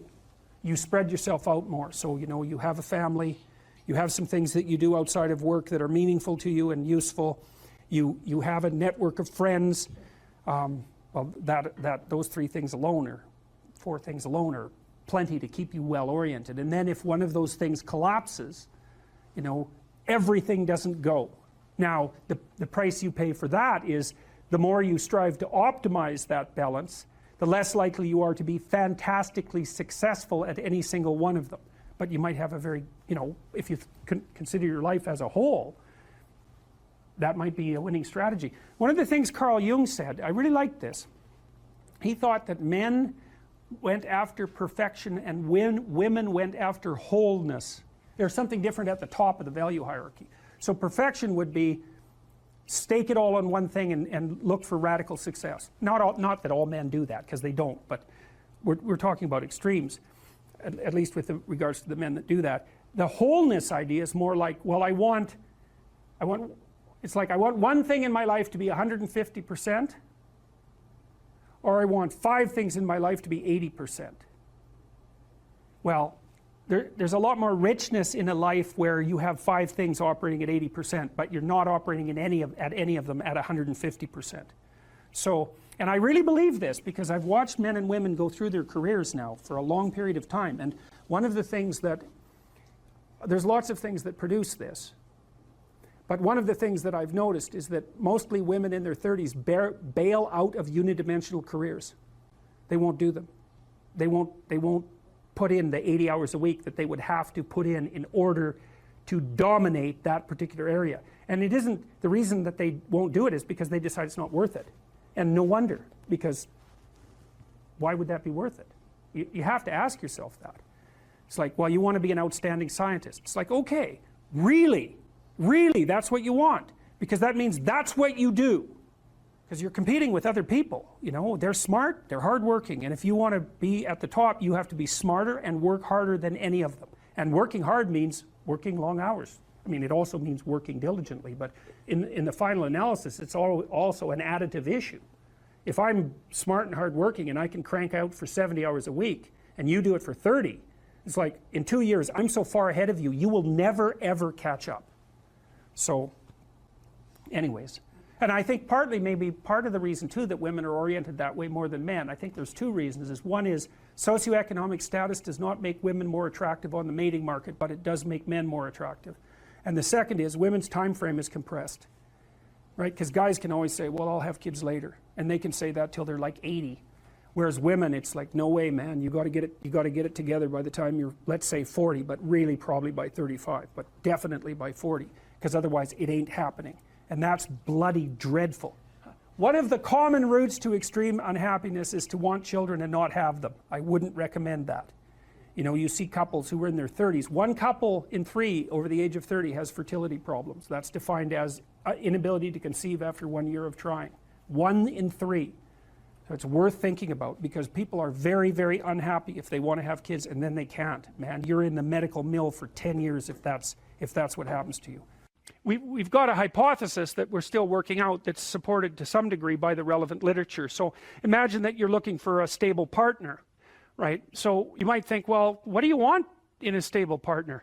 And at least in principle, one of the things you don't want is too much mismatch between you and that person on the 5 fundamental dimensions. So for example, if you're really extroverted and you have a really introverted partner, you're going to engage in continual conflict about how much social activity the two of you should subject yourself to. And it's very, very difficult for people who widely differ on those dimensions to come to consensus, because it's not just a matter of opinion, right? It's really a matter of different, if you're looking at extremes, of really different types of people. And the thing about introverts is they just don't enjoy large-scale social interaction that much. One-on-one they're often fine, but in a group they don't like that, and it tires them out. Whereas a real extrovert, it's like you isolate them and they just wither on the vine, because a huge part of what actually motivates them in a positive way is tangled up with social interaction. And so if you're an agreeable person and you have a particularly disagreeable partner, you're also going to run into problems, because the agreeable person will say whatever you want whenever, and the disagreeable person will say, well, I'd like to know what the hell you want for a change, and be much more harsh and much more demanding in the situation. And the agreeable person is going to find the disagreeable person harsh and unpleasant, and the disagreeable person is going to find the agreeable person wishy-washy and unable to stand up for themselves. And again, that's actually one of the primary sources of tension between men and women, because women tend to be higher in agreeableness than men. It's about half a standard deviation, which is quite a large difference by psychological standards. And so what that means, I probably haven't got the statistic quite right. If you have a group of men and women and you pick out random pairs, the woman is going to be more agreeable than the man 60% of the time. So that's not an overwhelming proportion, but it's reliable, and it's quite large by psychological standards. So there's the problem with agreeableness. With conscientiousness, well, if you're conscientious, you're industrious and orderly. And orderly people seem to be sensitive to disgust, which is something we'll talk about in detail later. We've had a hard time specifying exactly what makes industrious people industrious, because it's hard to come up with an animal model for that sort of thing, and there's no theoretical model. But our latest idea is that, it's not my idea, it's actually the idea of my graduate student, Christine Brophy, is that industrious people find it unpleasant and unsettling to not be doing something. So it isn't so much that What steps should someone take to start developing delayed gratification when they constantly give in to instant gratification? Well, okay, imagine, I know the answer to this to some real degree because I had graduate students in particular who I picked because they were very smart and often very creative, but sometimes they weren't very conscientious. So they had a hard time delaying gratification. And so, well, I would say, if you would like to discipline yourself, which is a very good idea, you need to pick a direction. Pick a direction you want to go first. Pick a goal you would like to attain. And a medium to long-term goal. You might imagine something you need and want, some attainment that would motivate, whose pursuit would motivate you. And you can ask yourself that. It's a good question to ask yourself in general, you know. This is a very good question to ask yourself is, if you could have what you needed and wanted, what would that be? And that's a meditative question. You don't want to force an answer out of yourself. You want to ask yourself that like you would ask someone else. If I could have what I wanted, what would that look like? And you can ask yourself that in a more differentiated way. If I could have the relationship that I needed and wanted, if I could have the friendships, if I could have the job or career, if I could have the educational pathway, if I could adopt civic responsibility in an optimized manner, if I could engage in some creative enterprise, if I took care of myself properly, if I regulated my susceptibility to temptations, what would that look like if it was optimized? And then that sets you up a goal that has some motivational force. This is worth doing. And then you might find, well, you don't do it anyways. And then I would say, well, that's because you're biting off more than you can chew. The next goal is to take your goal and to fragment it into micro goals until you find a micro goal that's small enough that it still presents some challenge that you will do. And so I've become, one of the things I'm known for, I suppose, is my advice to people to clean up their rooms. And the people who think I'm their enemy laugh about that rule because of its simplicity, let's say. But the only reason they think it's simple is because they've never tried it. It's actually extremely difficult. And it was very frequently the case that, well, it's very difficult to put your room, your office, your bedroom in order. I mean, you think about your bedroom, hypothetically, let's say you're married, you share that room with someone else. Is your bedroom in order? Really? And I don't just mean, is it neat? Maybe it's too neat. Maybe it's too orderly. Maybe it's too sterile. Maybe it's too bare. Maybe that characterizes your whole bloody relationship. Maybe, really? And maybe that is genuinely reflected in the state of your room, because it's very probable that that room is a microcosm of your marriage. It's highly probable. And so what that would mean is to organize that room would require the organization of your marital life, not least because if you want to put that room in order, you're going to have to negotiate with your wife about how that's going to be done. And while you're making that negotiation, even in relationship to the micro details, you're going to encounter almost everything that's wrong with your relationship. And so, you might ask yourself when you walk into your bedroom, I hate this bedroom. It's like, you should really think that through. And then you need to think through what you would need to do so that you love that room, or even more complexly, so that you both loved it, because that's a tough thing to attain, boy, because you're going to have differences in taste, you're going to have differences in orderliness. There's all sorts of things that you're going to have to negotiate in order to make that room you both inhabit jointly desirable. Anyways, you set yourself a goal, ask yourself what goal you want to set, and then break the goal down into steps that are small enough so that even someone as pathetic as you could manage them.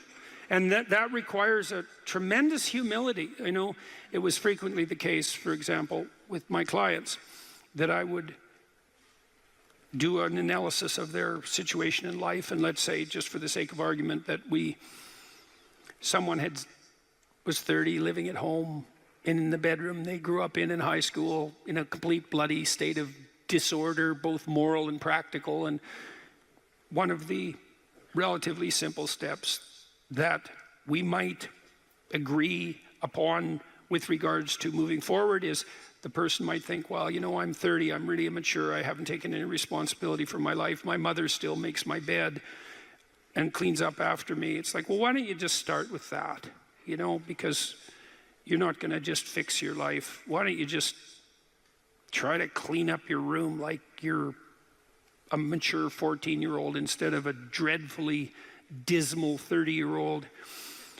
And so, first of all, it's really hard for someone, even if they're desperate, to admit that that's necessary, right? Because it's so bloody humiliating. I mean, really, I'm so damn useless that my basic goal is going to be to clean up my bedroom. It's like, well, looks like it. And actually, it's worse than that, because then you ask the person, you negotiate with the person, they say, well, I'll try to clean up my room. Then they come back the next week and they say, I had one client, this was so funny, he's going to vacuum his rug. That was his goal for the week. He just had a child out of wedlock, and he was afraid that he was going to be a very bad father, which was a very realistic fear. And so he wanted to put himself together, you know, and so that's why he came to see me. And he lived in this squalor, and one thing we decided to do was that he could vacuum the rug, which he hadn't done for like 12 years because his mother would do it. And so it was so funny, it's so unbelievably comical. He went and got the vacuum, a stand-up vacuum, an upright vacuum, and he brought it into his room, but he didn't bring it all the way in. He put it in the doorway, leaning like this across the doorway. And then instead of vacuuming his room, he stepped over that bloody vacuum cleaner for a whole week and then came and told me that he couldn't do it. It's like, it's not surprising to me at all, because you think, well, that's such a trivial thing. It's like, if it was such a trivial thing, he'd have a clean room. It's not trivial at all. That chaos in his immediate environment was deeply emblematic of the chaos of his life. They were the same thing. And so for him to even begin the process of bringing order to chaos, which is a divine process, by the way, and the highest moral requirement, he had to be willing to face the catastrophe, the chaotic catastrophe of his life.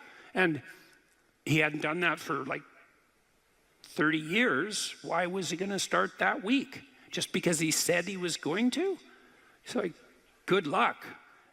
So what you do as a therapist in that situation is you just make the task smaller until you find a task so small, but still moving forward, that the person will do. So I might have said, I don't remember the particulars of the situation, I might have said, well, do you think you can get that vacuum cleaner, do you think you could move it out of the doorway into your room? That's all you have to do this week. Do you think you can do that? And I'd say that and offer that without being contemptuous. Like, you have to be very careful about such things. And I know that this is more complicated than it looks. And I also know that the first step taken towards the domination of chaos and its transformation into order is a cardinal and difficult step. And so you can make it small, and that's fine, it'll still work. So I might say, well, just move the vacuum cleaner inside your room. And then I would also say to someone in that situation, don't do more than that. If the agreement that you've made with me and with yourself is that that's enough, abide by the contract that you've written with yourself and allow yourself to be grateful for the fact that you had the courage to take even a single step forward. And don't push your bloody luck, because maybe you'll have a brief fit and vacuum the whole rug, and then you'll be so annoyed at how you've destabilized your entire life that you'll redouble your attempts to make a mess, and the place will be more like hell than ever for 2 months. It's very probable that that sort of thing will occur if you break the contract you've set with yourself. The upside of this is, because you think, oh my God, that's so dismal, I have to start that low. It's like, yeah, probably, especially if it's a real difficult thing you're trying to sort out. You have to start as low as you are useless, and that's low. So, but the upside is that progress accelerates. It's not linear. And so if you take once you take the first step, the probability that you'll take a slightly larger second step increases, and that increases non-linearly. And so once you get the ball rolling, so to speak, once you start pushing the rock uphill, you can do it faster and faster. And so even if you have to start in a very humiliating manner, that doesn't mean that's where you'll end. One of the things that Tammy and I learned to do, and this was a consequence of me being trained as a behavior therapist, is, we'll just take an example that maybe I was trying to learn how to compliment her when she dressed nicely. And maybe the fact that I wasn't good at that was manifest in the fact that she'd put some effort into her dress, and then I wouldn't respond in the appropriate manner, and that would dishearten her. And I don't particularly remember that exactly happening, but it'll be a perfectly reasonable example. And so then she would be displeased. And then the question would be, well, is she displeased because I'm too stupid to offer a proper compliment, or is she displeased because she's so needy and lacking confidence that she needs a compliment that would go beyond the ordinary? And the answer is, what the hell do we know? Could be one or the other or both. And so what's a possible solution to that? And one possible solution would be, okay, if you do put some effort into your appearance, or I do, we could reverse the situation, but if you put some effort into your appearance, and you would like to hear from me exactly the words that would reward you for doing that and provide you with the confidence to attempt it again in the future, what would those words be? You look good without a beard, dear. Thank you. You're welcome. Yeah. Very funny. Very funny. And then you can say, well, if you tell me those words, I will repeat them back to you. And then the person who needs the words might object, well, that's false, it's superficial, it's artificial, it's not spontaneous. And if you really loved me, I wouldn't have to tell you what to say. It's like, well, all of that's wrong. It's like, just because I love you doesn't mean I'm not stupid. And so, in fact, I love you might even be evidence that I am, in fact, stupid. So like, help me out here. I don't know what you want, and maybe you could just tell me, and then I'll tell you what you want, and I'll do it stupidly and badly. But I'll be slightly better at it the next time, and maybe if you let me practice 50 times stupidly and badly, I'll get reasonably good at it, and then that's something that we'll be both good at for the rest of our lives. And that's something worth knowing. If you imagine you're upset with your partner because they haven't delivered something to you, whatever it is that you want, and then there's two questions that arises, right? Are you just like immature and greedy and self-centered, or are they useless and incapable of delivering? And neither of you know, and you have to sort that out. And then you also, as the injured party, let's say, might regard it as a moral necessity on your part to indicate to your partner exactly what you want, is to tell them. Like, it looks to me like if you did this or said this, then that would satisfy me. And then you might say, well, is that reasonable? Do you feel that it would be reasonable for you to offer that? Would you be willing to offer that? Am I pushing you too far? Those are all things that have to be sorted out. And then you can practice that, and you can practice that with the resolution of every dispute that emerges. If you're willing to take to yourself the responsibility of communicating to your partner your conditions for satisfaction. It means you have to admit them to yourself too, which is also very difficult.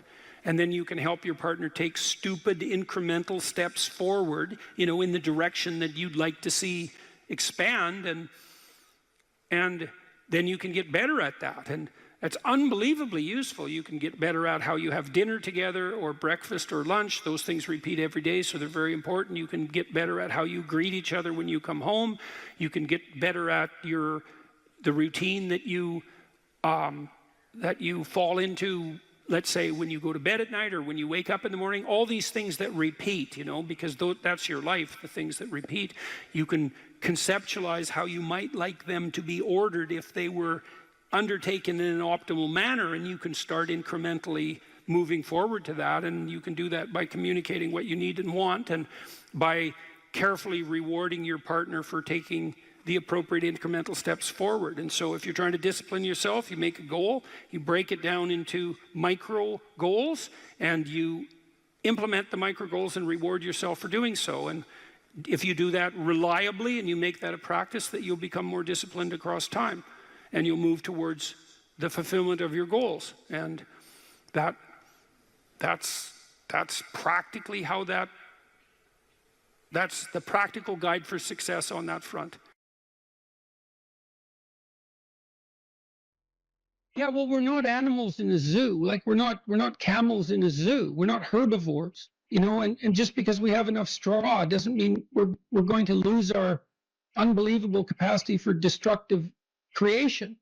And we don't know how to harness that, you know. And I've been trying, I suppose, in some sense, to meet that desire for a call to adventure with what I'm writing and with my lectures, and to use responsibility in this moral domain as a battle that's of sufficient intensity to engage young people in particular property. It's like, get yourself together, see how difficult that is, see what you can do, put yourself together, stop doing the things you know to be wrong, and see what happens. Put yourself together. And there's been an unbelievable response to that. And I think it's harmless in some sense, or as harmless as such things can be, because it is focused. It's like, change you. Leave the other people alone. Or if you want to change them, maybe you can do it through example. You know, but they're not the problem. You have enough problems with yourself. It's like, well, what are you complaining about? You've got enough to eat. It's like, fair enough, you know, who wants to starve, right? And so it's even hard to fight against. Well, I should be grateful for that. And yes, you should, but it's not enough.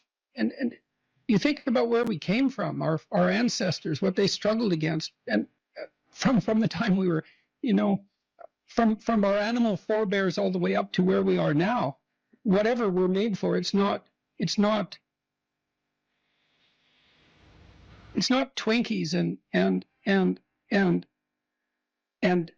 TV. You know, it's not willful blindness and the comfort that brings. It's not enough. And so we need this adventure, and that's something we're going to all have to contend with, because if we don't get the adventure right, then we'll get it wrong, and it'll lead us in terrible places.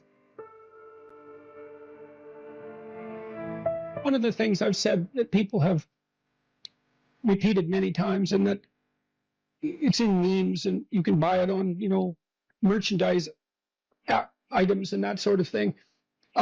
A good man is a very dangerous man who has himself under control. And no one ever says that. So you say to young men, look, like, your job is to be as dangerous as you possibly can be in every possible direction, and to control that, right? Not to be harmless and slothful and contemptible even in your own eyes. And that way you get the power of the shadow. You don't have to dispense with the anger and the aggression. You can integrate it. And that's way better. I mean, I had a remarkable conversation with Jocko Willink.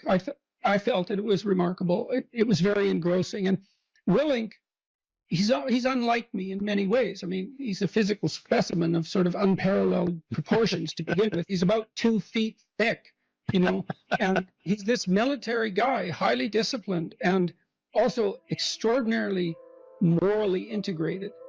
And he's an admirable person, because the danger is right there under the surface, but he has it rather than it having him. And we're uncomfortable with the idea that that's the proper route for socialization. We try to teach our children that only, you know, cooperative games are acceptable, and they know in their hearts that that's a complete bloody lie. It's not technically sustainable. It's not even conceptually correct. I'm not saying I've solved it. I talk to Bjorn about this a lot. It's like, I love your message. Wouldn't it be wonderful to eradicate absolute poverty? And he does this great job technically of rank ordering global concerns, doing a cost-benefit analysis that's methodologically rigorous, and saying, look, we can devote money here. We'll get a 20-to-1 return, mostly in child nutrition, as it turns out. couldn't we do an immense amount of good with targeted spending? And the answer is clearly yes. We could eradicate child poverty in the next 15 years. We probably will. We could do great things, but we don't know how to sell it. And that's a huge problem. I've never had more of a response from a crowd than when I draw a relationship between responsibility and meaning. Without fail, that brings the crowd to silence. And it's because that connection hasn't been made explicit sufficiently, I would say, is that we find meaning in responsibility. And there is a messianic call that's embedded in this. And you can translate that into get yourself together, see what you could become. And, you know, much of Beyond Order is exactly that. It's push your limits, move beyond yourself, discipline yourself, but move beyond that discipline. Don't let that order constrain who you could be, because it's not a high enough order yet. And I would say it looks like that is attractive to young people, and perhaps specifically to young men, but not only to young men, and not only to the young. So, well, that's a problem that we have to address is, you know, we are doing a lot of things right, but it's not romantic enough. The clinical experience and my lecturing experience has been unbelievably positive in the main. And the clinical experience was positive because I was always on the side of the part of the person that was oriented towards their own health and improvement. That was part of our contractual pact. I'd often make that explicit. It's like, I'm not here for unconditional positive regard. I'm on the side of the part of you that wants everything to be better, and we're going to discover where that is, and we're going to work to facilitate it. And people loved that, and it was so gratifying to engage in that work. It was constantly positive. I worked with a huge variety of people, from people who had nothing, no gifts, and were just off the edges of the world, to people who were unbelievably talented and gifted, the whole gamut. And that was absolutely wonderful to see that range of people. And the lecturing has been the same way. Like the lecture tour I did was immensely positive, too much positive even. You wouldn't think that would be possible, but it is possible. And I'm very positively oriented towards human beings in the main, despite I think we're great, flawed and terribly, but no wonder. No wonder. I mean, the burden we bear is absolutely, it's absurd. The existentialists made much of that. We have an absurd existence. We're aware of our own mortality. God, and we're animals. We're aware of our own mortality. What a burden. And yet here we are. And much of the time we're not corrupt and horrible. It's a miracle. So, you know, it's a word of encouragement. And that's what people are responding so positively to in a time where everyone is told this story that, you know, human activity is all a struggle for power, and that we're fundamentally a destructive force, and that we should rein ourselves in. And I'm not selling that message. It's a word of encouragement. You could be more than you are, and wouldn't that be great for everyone, including you? If you were properly oriented in life, if your spirit was in order, you'd aim at the highest thing that you could possibly imagine, and that would point you in the proper direction, and then you would attempt to treat everyone as if they had, including yourself, as if they had a value that was equivalent and related to that high order goal. And that's right. Why would you aim at anything other than the highest good you could imagine? It's like, why bother? Almost by definition. If you're going to aim, you might as well aim at what's good. If you're going to aim at what's good, you might as well aim at what's best. And maybe if you aimed at what was best and you managed to progress towards that, it would even be better if you could take everybody along for the ride. And even if you're too cynical and bitter and faithless and nihilistic to think that's a good idea, you can at least see the logic in it and the utility in it, the beauty in it. I'll give you another example. In the story of Exodus, there's a scene before Moses is called on by God to act as a leader of his people. And it's very interesting because the story lays out how you become a leader, like an actual leader, not a tyrant, not someone who's manipulating, not someone who's out for himself, but an actual leader. And that's a very difficult thing to get right. So in this scene, Moses is out walking along a path and minding his own business, and something sort of glimmers and gleams and glistens in the periphery of his vision, and he takes the time to deviate from his path and to investigate it. Now that's worth thinking about, because it means something like this. You're going about your business, and something captures your attention, something captures your interest. And that's an interesting way of thinking about it too. Something captures your interest. And that's sort of how what's interesting makes itself manifest. You can't exactly choose what you're interested in. It sort of chooses you. And then you can decide whether or not you're going to pursue it or not, or ignore it, and you can decide how seriously you're going to pursue it. But you know perfectly well, you know this from being in school, even if you know you should study for a test, if you're not interested in the subject, it's virtually impossible. You can beat yourself with a stick and you can force yourself to do it, but you're going to fight yourself, and you're probably not going to do that great a job. Depends to some degree on your discipline. Whereas if you're interested in it, it captures your attention, and then you pursue it, it's no problem. You enjoy it, like it engrosses you, and it's much easier to learn and to remember. And that's a real mystery, right? I mean, that's the sort of mystery that if you think about with any degree of seriousness, shows you how the world is constructed in a manner that's unlike what you might think. That things call to you. People often wonder how they should decide what to do with their life. And one answer to that is, well, you should see what interests you. You should pay attention to that. And there's kind of two parts to that, because things that interest you, they come in two flavors.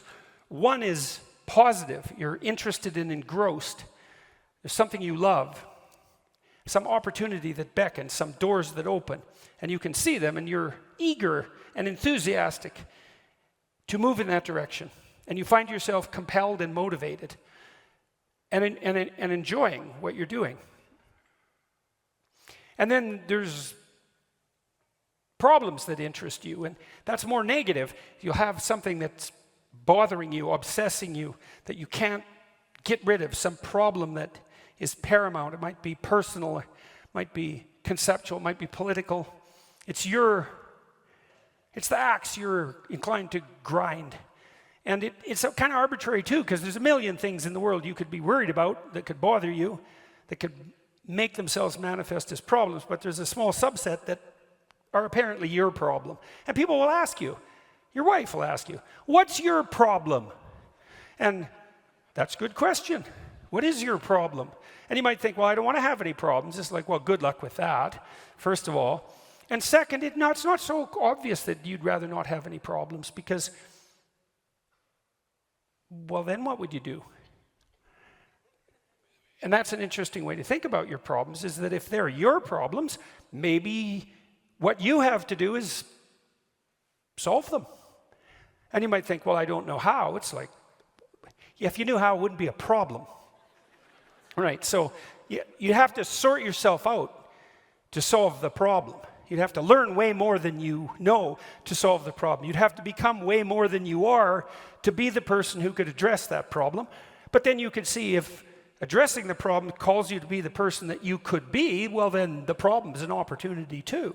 And so then you might think, well, destiny calls to you in the form of opportunities that beckon and problems that compel.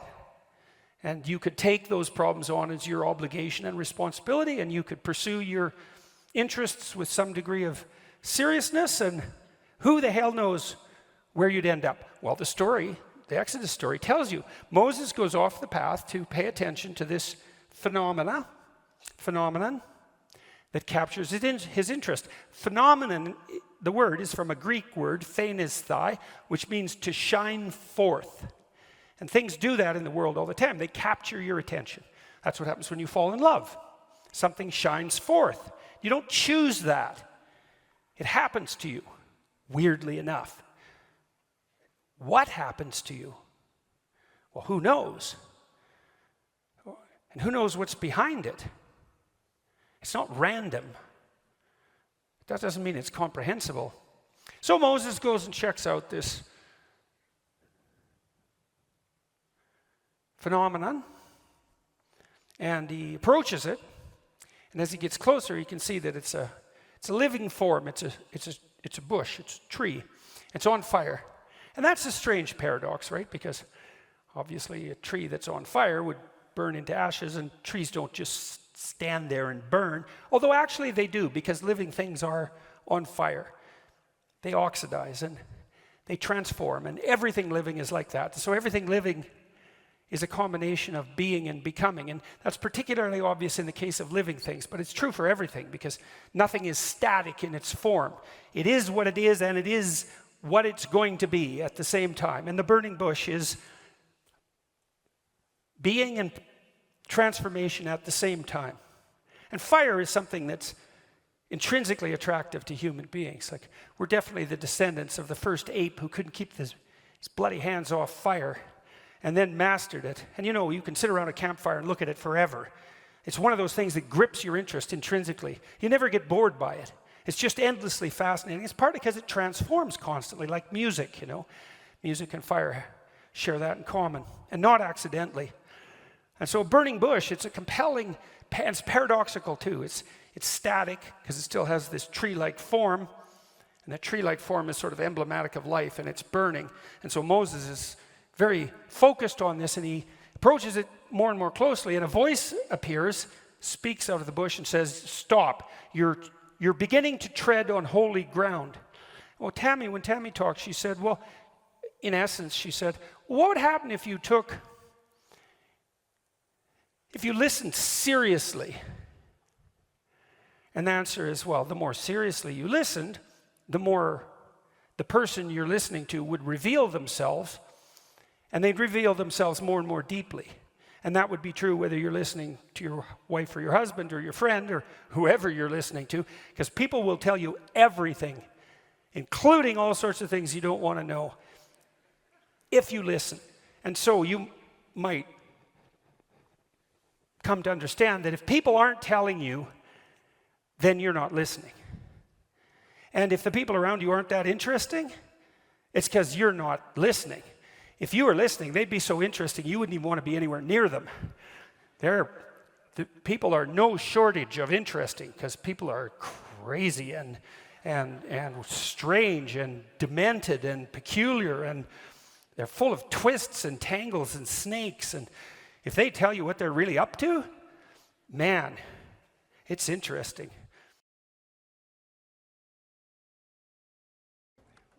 I worked with this crazy psychologist.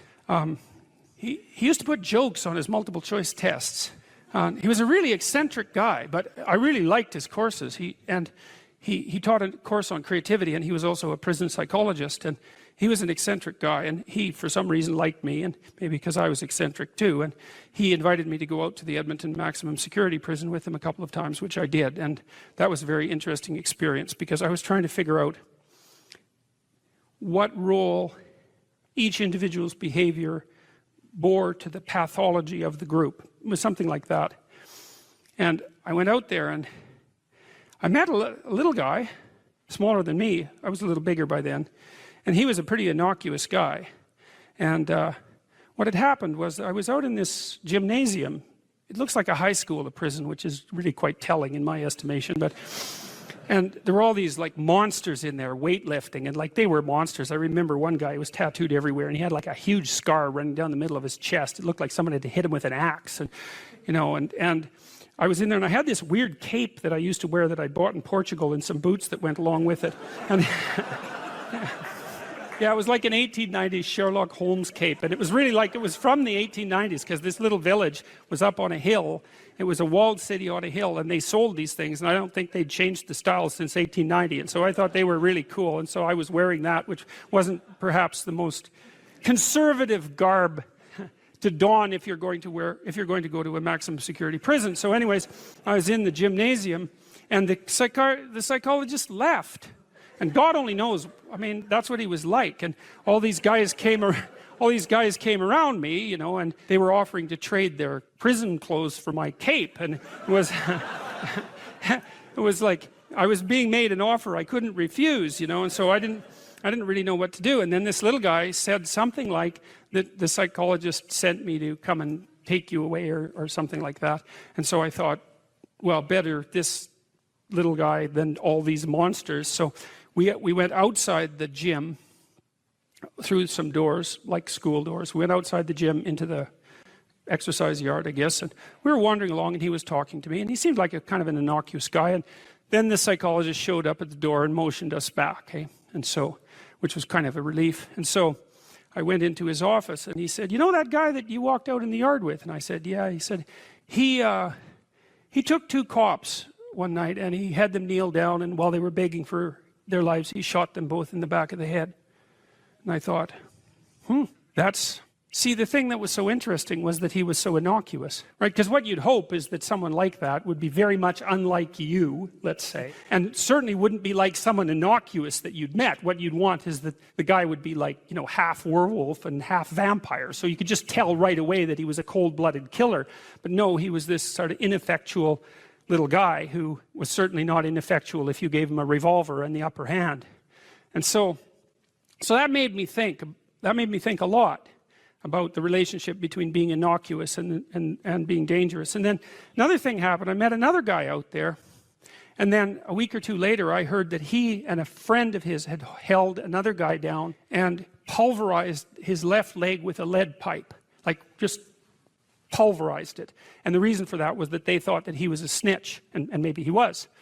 And that time I did something different. Instead of being shocked and horrified by that, although I certainly was, I thought, how in the world could you do that? Because I didn't think I could do that. I thought that there was a qualitative distinction between me and those people.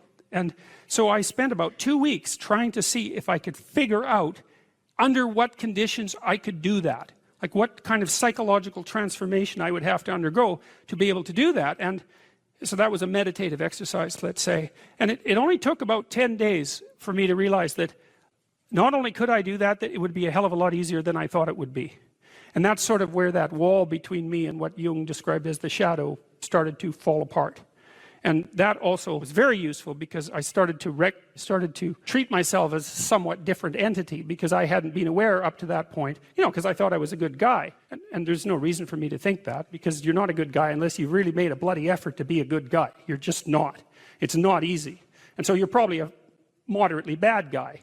And that's a long ways from being an absolutely horrible guy, but it's also a long ways from being a good guy. And so, but I had a little more respect for myself after that, because I also understood that there was a monstrous element to the human psyche that you needed to respect. And that was part of you, that you should regard yourself in some sense as a loaded weapon. It's very useful around children to regard yourself as a loaded weapon, because around children you are a loaded weapon.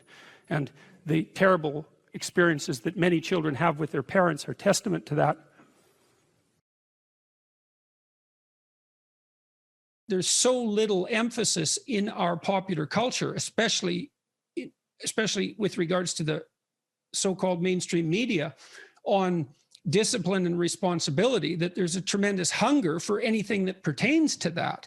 And you have a right to be discussing that, I would say, because of your background, which, if nothing else, required a tremendous amount of discipline. Yeah, and I ended up writing a book called Discipline Equals Freedom. And I'm lucky that I wrote it when I did, because if I would have written it 2 years later, everyone would have said, oh, everyone's talking about discipline now. So yeah, discipline, absolutely. Discipline does bring you freedom in life. And that's something that I kind of figured out over time.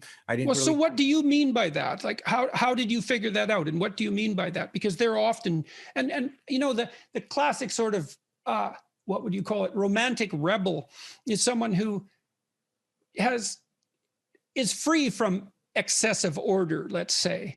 They see freedom and discipline as antithetical rather than seeing one as a precondition for the other. And so how did you learn that discipline was a precondition for freedom? If I've got the equation, how did that manifest itself in your own life? So we'll start off by saying this. And look, I was a young kid. I joined the Navy to go in the SEAL teams. I went through SEAL training. I showed up at a SEAL team 1. And when I got there, and as I look back, this is a very powerful thing, even though it's very simple. So I'm 19 years old when I show up at SEAL Team 1. I'm done with the basic SEAL training. And I have a goal in my head, which is this. I want to be a good SEAL. Mm-hmm. That's what I want to do. That's like, I don't know about anything else. This is what I want to do. I want to be a good SEAL. That's what I want. I want to be a good SEAL. And so as a 19-year-old with all kinds of energy, and we haven't talked about my childhood yet, but I was kind of like a very rebellious kid. When you talked about seeing a kid that looked like you could have handed him a club or a battle axe and he would have probably been feeling a little bit better, I was like that. I was constantly looking around for a club or a battle axe because that's what I felt like I needed to do. And it was beautiful because I was running around the woods as a young kid playing Army. And I just went and actually played Army. That's what I ended up doing. So I never really had to force myself into some mold that I didn't want to be into. So I got to SEAL Team 1, and now I just want to be a good SEAL. That's what I want. And so now that starts steering some of my decisions. And for the most part, it steered my decisions in a decent direction. Now, there were some times where, as I look back now, what I thought was a good SEAL was a little bit off, but luckily it wasn't 180 degrees off. It might've been off 30 degrees or 40 degrees. Right. And as I got older and more mature and I figured out more about what that ideal should look like to me, and I could keep chasing that ideal, that was good. But even to be a 19-year-old kid with a 70 or 80 degree corridor to move forward in is not a bad thing. No, it's a gift. It's a gift. Exactly. Mm-hmm. So then I'm looking around at other SEALs that were older than me and more senior to me and trying to figure out which one of those guys is a good SEAL. Yeah. And what I realized was that the guys that were working harder, for the most part, were good SEALs. Now there's just some people that are just way talented. Right. And they could show up, 3 minutes before a run or 3 minutes before we do a shooting competition, and they could just walk through it, no problem. Right. And that's great for them. It wasn't me. I'm not that great at anything, but I saw other guys that might not be great at anything either, but they worked hard. They showed up to work early. They did the drills that they were supposed to do. They had discipline. And when you have has amalgamated statistics, and I hope I get this right, but it's approximately correct. If you work 10% longer hours, you make 40% more money. Right. And so, and I think your comments about talent are also dead on. It's like in any field of enterprise, there are people who are phenomenally gifted. And then if they work really hard, they're even more phenomenally gifted, right? Those are the people who break records. But that talent apart, hard work actually works. And with virtually everything, it might not make you the best at whatever it is you're pursuing, but it will certainly make you better than you are. And then I have this new book. I hope you got a copy because did you get a copy?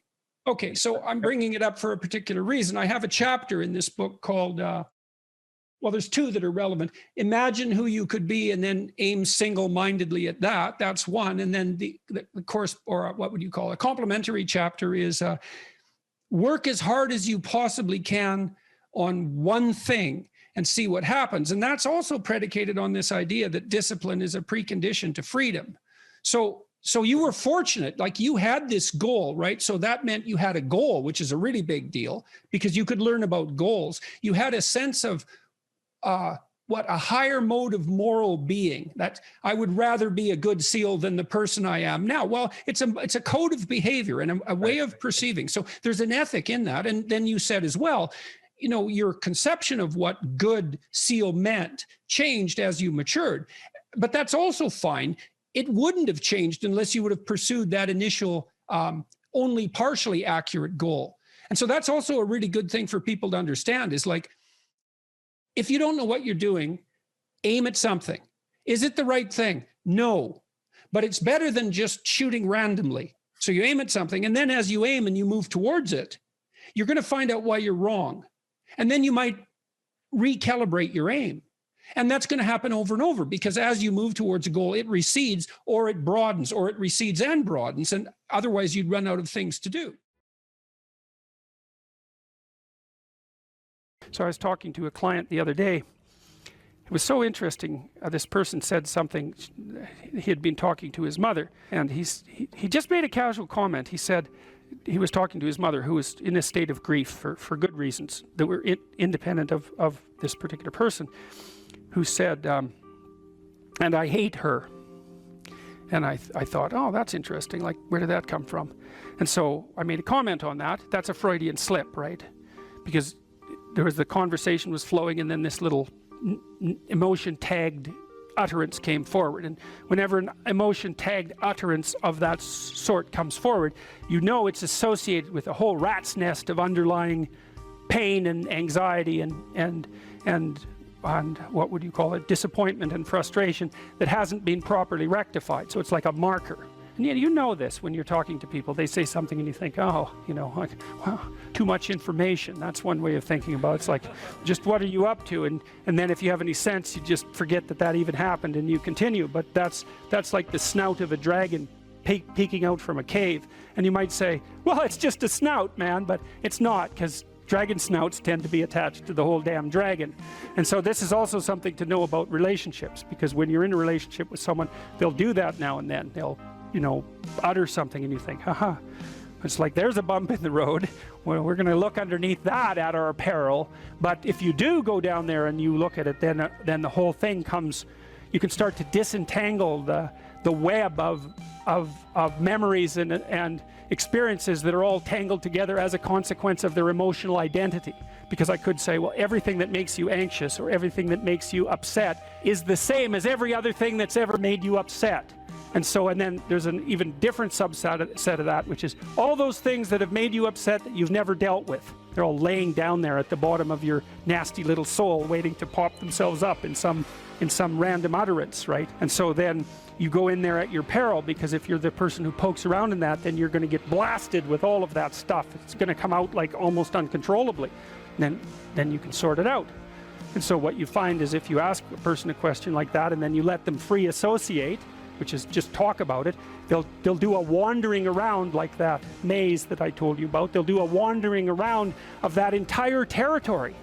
And sometimes just having them wander around in it can help them straighten it out. But you might find out that something happened to them 15 years ago that left them with a terrible sense of guilt or dismay or frustration. And then when they interact with their parent in a certain way, the parent knows exactly how to tap that, and then that all comes up, and that's what produces that little utterance. And so that's the material of the world manifesting itself.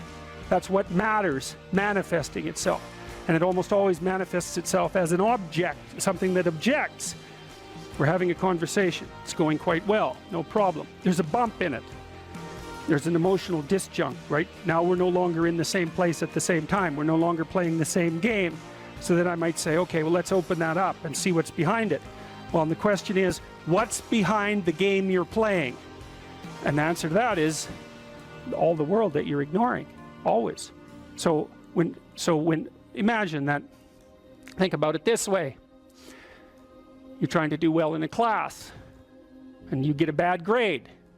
Okay, so you're in this little frame, you want to get a good grade, that isn't happening, you got a bad grade.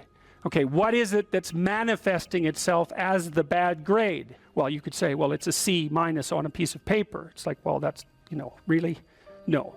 That's the objective manifestation. You got a piece of paper with a C-. The value-free proposition is that you've been delivered a piece of paper with a curve on it and a little, negative sign. Well, you think, well, that's what that is. Well, you know, it's as dopey as thinking, well, here you got your failing grade, you go into the lab and you like weigh it on a scale, and then you burn it and see what it was made of. It's like, well, why did I get so upset about that? It's just paper. It's like, no, that's not just paper. It's an entity that exists in a web of connections. The fact that it's signified by paper is almost completely irrelevant. What is it? The answer is, you don't know. And that's why when you pick it up, you get this paralyzed sinking feeling, because your limbic system is a lot smarter than your perceptual systems. And your perceptual systems say, well, that's a piece of paper, and your limbic system says, nah, for sure, dragon. Right, right. And so then you're sweating, and then maybe you put it away and you go play video games, because, you know, better the hypothetical dragon than the real dragon. And so instead you pull out the piece of paper maybe and you think, okay, why did I get this C-? Well, that's a hell of a question, isn't it? It's like, maybe you're stupid. Well, that could be, or at least stupid compared to who you think you are. Like, that's the real horror that's lurking there, right? It's like, oh, I thought I was kind of smart. That's a proposition of the highest order. I thought I was kind of smart. It's like, yeah, well, what about this C-? It's like, well, that goddamn professor, right? That's the first thing. I've been attacked by a predator. That's the first response, right? So it's a nonsensical message. It's just delivered by someone evil and predatory. Well, that's, you know, possible, but I wouldn't go there. I wouldn't go there first necessarily. So, but then, well, then say you don't go there. Okay, well, so what is this exactly? Do you not know what you thought you knew? Are you not who you think you are? Do you not work hard enough? Are your values not organized properly? Do you misuse your time? Are you in the wrong field? Is the way you're construing your life completely inappropriate? Are you acting out what your parents wanted you to do and you're pissed off about it, so you're only running at 40% to spite them, despite the fact that they're paying $25,000 a year for your education? Because that's a fun game. Yeah, I'll go do what you want me to do, but I'll fail. But not completely, because then that wouldn't cost you very much. I'll just fail a little bit, so that you have to spend all that money forcing me to do what I don't want to do, but you'll never get to escape from it. And then every time we interact, I'll stab you in various ways that you don't quite understand, just to show you how irritated I am that I happen to be acting out the destiny that you've put forward for me. So maybe that's part of the dragon, right? And then that pulls in the whole parent thing. And, you know, these are bottomless pits often. When you're in the world and something objects to you, something that matters objects to you, then the entire unrealized world is in that thing that objects. It's all tangled up inside it. That's why it's the great dragon of chaos. It's everything that's outside of your conceptual structure. And what is that? It's everything that lurks outside of your walled city. And it's manifested itself like the snake in the garden. And the easiest thing to do is say, I'm not having anything to do with that. But the problem with that is, well, you get your C- and you don't do anything about it. Maybe you're a little bitter and more resentful, and your study habits get a little worse. So the next time you get like a D+, and then you collect a bunch of Fs, and then you stop going to school, and then you stop showering, right? Then you end up jumping off the bridge. And so that's how the dragon eats you when you don't pay attention to it. And so it's no bloody wonder that people avoid, you know. It's really no wonder that they avoid, because error messages contain within them the implicit world. Now, the upside of that is, well, they contain within them the implicit world. And the world isn't all negative. And so maybe you get your C-, and that's actually the best gift you ever got, because somebody finally took you and went, whack, you know, clue in. And so you take that apart and you think, oh, I don't know how to write. I don't know how to think. I've never read anything in my life. My study habits are abysmal, you know, like maybe I'm working at 2% efficiency, which is probably, I would suspect that, you know, some of you aren't doing that, but I bet there's 30 to 50% of the people in the room are working at 2% efficiency. It's like, to find that out is so optimistic. I mean, if you're barely hanging in there, but you're only working at 2%, you might imagine what you could have as a life if you're working at like 50%. So the C- can be the best gift you ever had, and that's the gold that the dragon hoards, right? That's exactly what that means.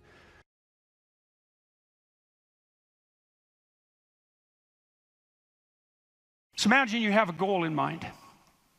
You want to get to work in the morning. I used to ask my students a question like this, is like, what? Maybe they're going to write an essay. Why are you writing the essay? Why are you in class? Well, I'm in class because I need this class because it's part of my major. Well, why did you pick a major like that? Well, I'm interested in psychology. Well, why did you come to get a degree? Well, I think I need a degree to get a job. Well, why do you need a job? Well, I need a job to keep body and soul together, and maybe to be productive, and maybe to, establish a name for myself. And why do you want to do that? Well, because, it's part and parcel of living properly. And why do you want to live properly? And well, then, and how would you live if you lived properly? And at that point, people are usually unable to answer, because you can just push people with questions about why until they run out of explanations. But the point is that you're always doing whatever you're doing because what you're doing is nested in a sequence of goal-directed actions. And those can be more or less sophisticated. If you're not very sophisticated at all, the nesting might be like 2 structures deep. Maybe you're, you're bored and you want to go get drunk, and why? Well, because you don't want to be bored. And if someone pushes you a little farther than that, you hit them. And, you don't want to delve into it. But if you're sophisticated, you have a pretty good hierarchy of answers. So you might say, well, why do you want to be a productive and generous citizen? And like I said, people usually bottom out there, but you could say, well, that's part of reciprocal altruism, and if I'm productive and generous, then that'll encourage other people to be productive and generous, and if we're all productive and generous together, then there'll be more for everyone, and we'll all get along better, and we'll get along for a longer period of time, and that'll make us all more stable, and that'll make our societies better. And then you might say, well, why is that relevant? You might say, well, because the alternative to that is something like a descent into something approximating hell, and so that's part of a reflection of the divine order and the eternal battle between good and evil. And then you could push it farther than that, and you could say, well, are you going to be on the side of the redemptive hero, or are you going to be on the side of the eternal adversary?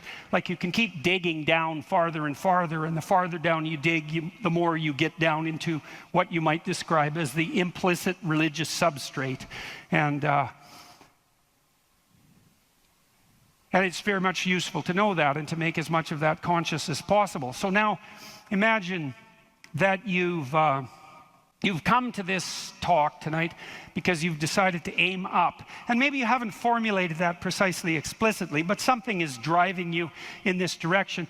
And then you come to the talk and you find out that I'm talking about something that isn't what you expected, and it doesn't seem to be moving you along on your pathway forward to that end. And what's going to happen is you're going to be disappointed. And you might be anxious too. You're going to be disappointed because disappointment signals that you're experiencing something that's not relevant to the goal that you are attempting to pursue, and that might in fact be interfering with it. That's what negative emotion does. And maybe if you're disappointed in what I say, that also makes you anxious because you assumed that you would come here and I would say something relevant, because you assumed that you knew who I was, and then it turned out that I didn't, and then you don't know who I am, and then you don't know what you're doing here, and then you get anxious. And the reason you get anxious is because that's what anxiety is for. It tells you when the pathway to your goal has been disrupted. So multiple pathways have now emerged. So imagine you're driving your car to work and it quits. And what happens is you get anxious. And the reason you get anxious is because, well, you were beetling along quite nicely in your world, and everything was reduced to like a unidimensional simplicity. You weren't in a car as an object, you were in a thing that took you to where you wanted to go, and it was just doing what it was supposed to be doing, tracking you along the pathway to your goal. And then it fails and you're off on the side of the road, and you get anxious because how the hell are you going to get to work? And what if you don't get to work? And is your boss not going to be very happy with you? And maybe this is the 3rd mistake you've made this week. And what if you get fired? And weren't you an idiot for buying this car? Maybe you shouldn't have a car at all. Maybe you should have walked to work. And maybe you should take a bicycle, because after all, that would save the planet. And and maybe now you have to take your car to a mechanic, but the last time you went to the the mechanic, you got ripped off because you're too stupid about vehicles to manage one, and you're kind of stupid about technology in general, and aren't you stupid? And maybe you're too stupid, and isn't your wife going to... That's anxiety, right? And that's the emergence of a multiplicity of pathways, right? And so what anxiety signifies is the degeneration of an attentional hierarchy into multiplicity. And the reason you get anxious and it feels bad is because now your body can't compute how much energy you have to put out in order to get to your goal. And so you can't organize the world. You're apt to use more resources than you'll replenish. And if you continue to do that, then you'll die. And so anxiety is a signal that complexity has reemerged, chaos. That's the eternal dragon of chaos. Chaos has reemerged because your narrative has collapsed. And so that's negative emotion. That's what negative emotion signifies, is that it's the collapse of an organizing narrative. And so that's very interesting to know. So you feel positive. If I walk on the stage and I know I'm supposed to go to the front of the stage, say, and the reason I want to do that is because I know I have to talk to you, and that's and I want to talk to you because I think it's valuable to talk to you, etc. That's nested in a hierarchy of value. And if I see a clear pathway to the front of the stage, then that actually produces positive emotion. And that positive emotion impels me forward, because positive emotion does impel you forward. That's what it's for. That's how positive emotion is linked to action. So if you're enthusiastic because you can see a pathway forward to a valued goal, and that enthusiasm manifests itself. This is true even neurochemically. It manifests itself as positive motivation to move forward. And not only that, if you're moving forward and it's working, your brain tracks the fact that it's working, and then that's linked to dopamine release, by the way, which is what cocaine releases. It's linked to dopamine release. And the other thing your brain is doing, even when you're just walking to where you want to go, if you're successfully walking there, your brain tracks what you're doing. There's circuits that are activated while you're doing it. And if what you're doing results in the result you desired, then the dopamine floods those little neurons that are active, and it makes them grow and flourish. And so as you practice something that's working, the circuit that is activated as you're practicing is bathed in dopamine, and that makes it stronger. And that feels good. It's growth. It's part of positive emotion. And so the positive emotion moves you forward, but also encourages you to develop a habit of that practice. And so one of the things I would bloody well say is, don't make a habit of pursuing things that aren't good for you, because you build that into you. That's what happens if you become addicted to something, you know. You build a little monster inside you that's grown. It's there. It's after one goal, despite everything else. Not a good outcome. So now positive emotion also signals the fact that it's also an energy conservation observation. So as I move forward towards my goal, with each step I take, it's going to take less energy to get to the goal. And so that means that the positive emotion signifies, what would you say? It signifies the increasing efficiency of your action as you move towards a goal. So negative emotion signifies the fact that things have got too complex for you to manage, and positive emotion signifies that you're approaching your goal and that there's less demand on energy output with every step forward. And so that's emotion. And that's pretty much worth knowing. And then what happens when you're watching a movie is you infer the goal of the protagonist, or the villain for that matter. You infer the goal of the character that's being portrayed on the screen. You adopt that goal as your own.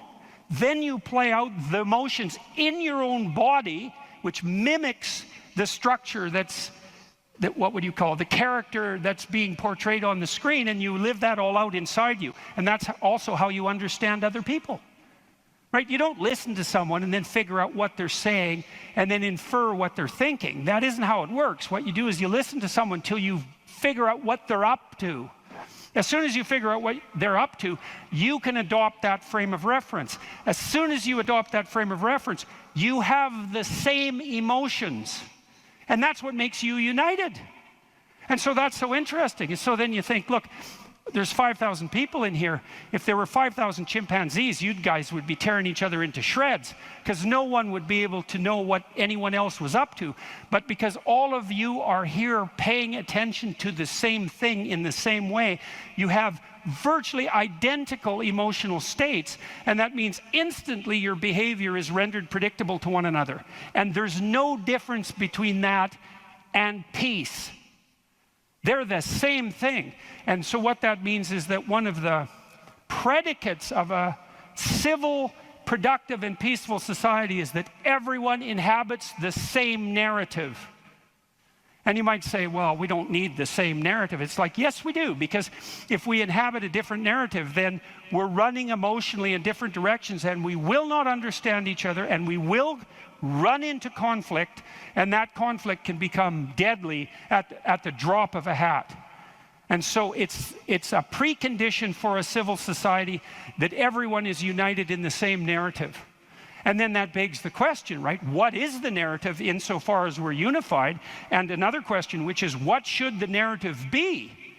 Right? Now, the postmodernists figured out that we looked at the world through a story, but they said their mantra is they became skeptical of meta-narratives, which are uniting narratives. And that's all well and good to be skeptical about meta-narratives, but you run into the problem of internal disunion, because if you don't have a uniting narrative, then you're divided against yourself, and you run into the problem of social disunity, because if we're not looking at the same thing for the same reason, then we can't get along. And those are big problems. Now, the way the postmodernists glided over that immense cataclysmic problem was to offer the proposition that the narrative that unites us is just one of power and oppression, right? And that the fundamental motivation that guides, first of all, even your internal organization, your own internal tyranny, you're oppressing your id or your natural self. And then if you establish a relationship with someone like a marriage, well, that's just a manifestation of patriarchal oppression. And if you organize a business relationship, it's a relationship of mutual exploitation, and so far and so on, all the way up the political hierarchy, all the way back into the past. A more dismal view of human existence couldn't possibly be formulated. And I always think about it as a kind of implicit confession. It's like, so you think the world's all run by power, do you?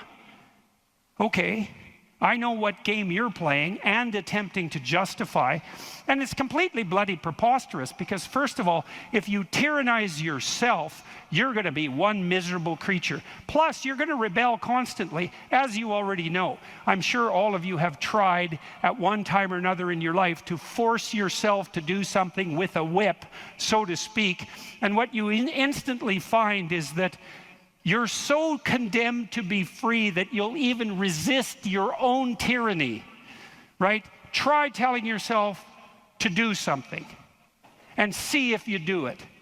I'm going to go to the gym. That's New Year's. I'm going to the gym 3 times a week, 2 hours a day. It's like, no, you're not. You're going to last like 3 days. And then you're going to find an excuse. The rebellious part of you is going to find an excuse, then you're not going to do it. And it's a bloody mystery, isn't it? Because you'd think you could tell yourself what to do. Because otherwise, who are you? You're the part that told yourself what to do, but you don't listen, so what the hell's that part? That's you, that's for sure. So you can't even tyrannize yourself with any efficiency. And then if you're married, men, you're married, try tyrannizing your wife and see how well that works. And like, it might work for 10 minutes, but she's not as big as you, but she's a lot sneakier. And you have to wake up with her tomorrow morning. And so even if you do win the fight, which you won't, she's going to bloody well take it out on you the next day, and no wonder. And so you're bound in that relationship by the necessity of continual iterative interactions, right? And they have to be moderately peaceful, or you're going to tear each other into shreds. And if it's constant conflict, you're both going to just exhaust yourself and die. So how the hell is that going to work? So it has to be at least mutually reinforcing. And maybe if you really got it together well, you could interact with each other in a way that improved your interactions across time. And maybe you're wise enough so that if you were on that track, the way you would experience that in the moment would be as exactly the kind of relationship you'd want to have with someone.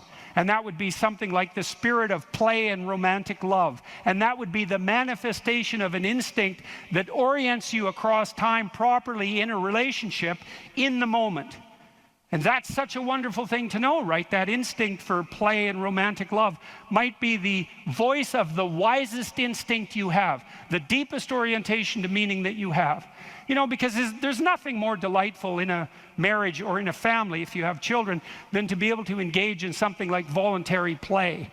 And you know, if you could have the world set up the way you would want it to, if you had any sense, wouldn't it be something if mostly what you did was something akin to play? And that's equivalent. Christ in the gospel says, know that unless you become like a little child, you'll never enter the kingdom of heaven. And what does that mean? It means to rediscover that intense immersion in life and that capacity for play that characterized us all as children, that we can't maintain because we have to mature, but that we could rediscover as adults if we were sufficiently wise and careful. And so, and then, you know, if you have friends, it's like, well, you tyrannize your friends? Well, then you don't have friends. You're just a bully with henchmen. And as soon as you stumble, they're going to stab you in the back because you surrounded yourself with craven psychopaths. They're just going to wait for the moment to take you out. That's not a friendship, obviously. And if you're running a business, and those of you who've run businesses who have a clue know this is true, it's like, what happens if you rip off your customers? Well, you can get away with it once or twice, but word gets around in no time flat, and then you're just done and bitter and resentful because your idiot machinations didn't work. But if you engage in fair trade and you're reliable and you deliver what you promised and you're half decently good to your employees and the people that you work for, then they're going to be pleased with you, and they're going to come back and they're going to talk to their friends about how well you did, and you're going to flourish. And none of that's arbitrary. You know, that's all guided by the manifestation of a certain form of attentional priority, right? You go to your customer's house, maybe you're a plumber, and the first thing you do is you listen to their damn problem. And so at least you have enough sense to engage in dialogos, right? You actually want to hear what the problem is, and then you actually want to solve it. And if you do that with some diligence, they're going to be pleased with you because they don't want sewage all over the rug. And so your interests are aligned, and if you offer what you promise, then you're going to evoke positive emotion in them and quell their anxiety, and that's exactly the service that you're offering. And so that means you're acting out the proper story, you're productive and generous and honest, and there's nothing arbitrary about that as a ethos that unites you internally and that also makes it possible for you to exist in a peaceful and productive society.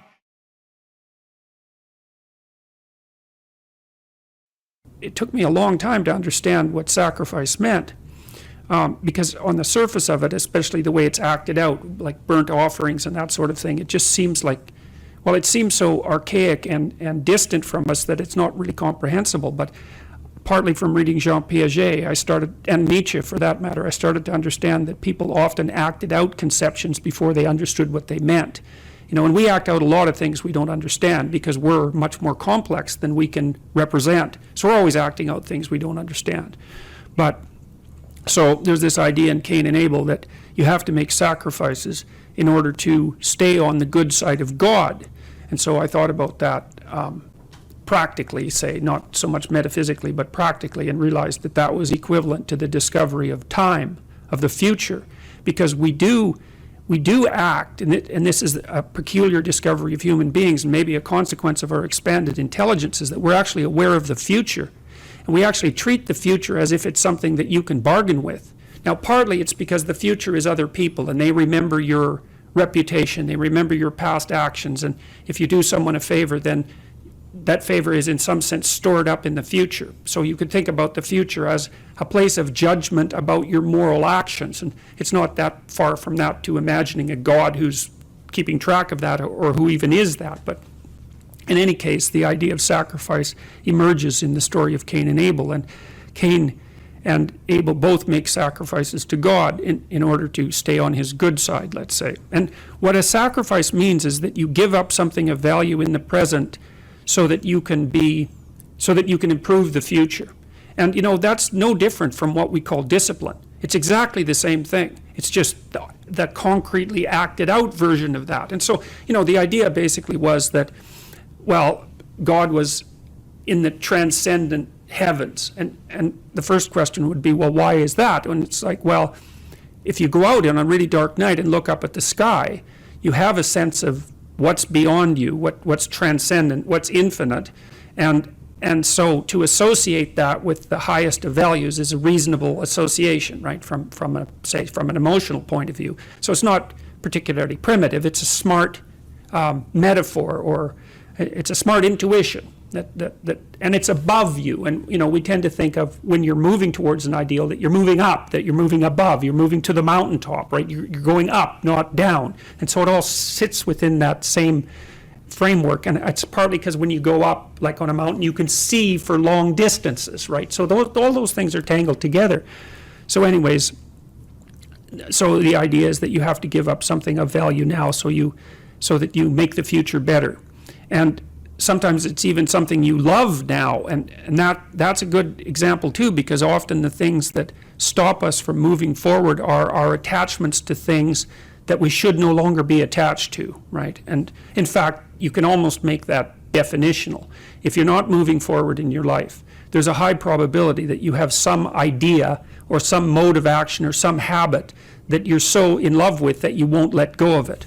So, all right, so Cain and Abel make sacrifices, and there's kind of a hint in the story that it's just a hint that Cain's sacrifices are sort of second rate. But in any case, it's ambivalent, hey? But Abel, he just does wonderfully well, and everything works out for him. And everyone knows people like that, And so God accepts his sacrifices, but for some reason he rejects Cain's. And maybe it's the arbitrariness of God, or maybe it's because Cain's heart isn't in the right place when he's making his sacrifices, which is more likely. And so Cain goes and has a chat with God, and he says, basically what he says is something like, how in the world can you possibly justify this universe that you created? You look at me and I'm breaking myself in half trying to adapt and to make things right, and it's not working. And then there's this Abel character, and things come easy to him, and everything is flourishing for him, and so, like, what the hell? And if you don't understand that question, then you're not thinking, because it's very, very frequently the case when a serious catastrophe besets you in life that you essentially ask exactly that question. What's the meaning of life? What's the purpose of the world? How come there's suffering? And it's easy to become resentful and vengeful as a consequence of that. And so you got to think about what state of mind having your sacrifices rejected puts you in, especially when you see someone who's successful, because that's where the jealousy and resentment starts to fester is probably the right word. And so God says to Cain exactly what he doesn't want to hear, which is, well, yeah, okay, but you have made lots of mistakes in your life. So he basically says sin is at your door like a predatory and sexually aroused animal, and you've invited it into your house to have its way with you and produced something creative as a consequence. So he uses a sexual metaphor, and so that you've willingly gone down the negative path. And you've allowed that to enter into you and to operate in a creative manner. And you've spun off all these terrible thoughts and this justification for not acting properly. And that's why things aren't going well for you. And so don't lay that at my feet, which is the most brutal possible message he could have got. And so then he leaves the presence of God, let's say, and it says in the story that his countenance fell, which meant he was basically enraged. And so what does he do? He goes out and kills Abel. And then that's a very fascinating idea, because Abel is his ideal. So he kills his ideal. And when you kill your ideal, you're lost. And then he does that to take revenge on Abel, but also to take revenge on God, which I think is extremely interesting and a deep, deep idea. Like these kids who shoot up high schools, for example, you cannot understand what they're doing unless you understand this story of Cain and Abel. You cannot understand what possesses them until you can understand that someone, even someone who doesn't believe, it doesn't matter, it's the psychological state of mind that matters, is they're out for revenge on being itself. And that's why they produce as much mayhem as possible in the shortest period of time.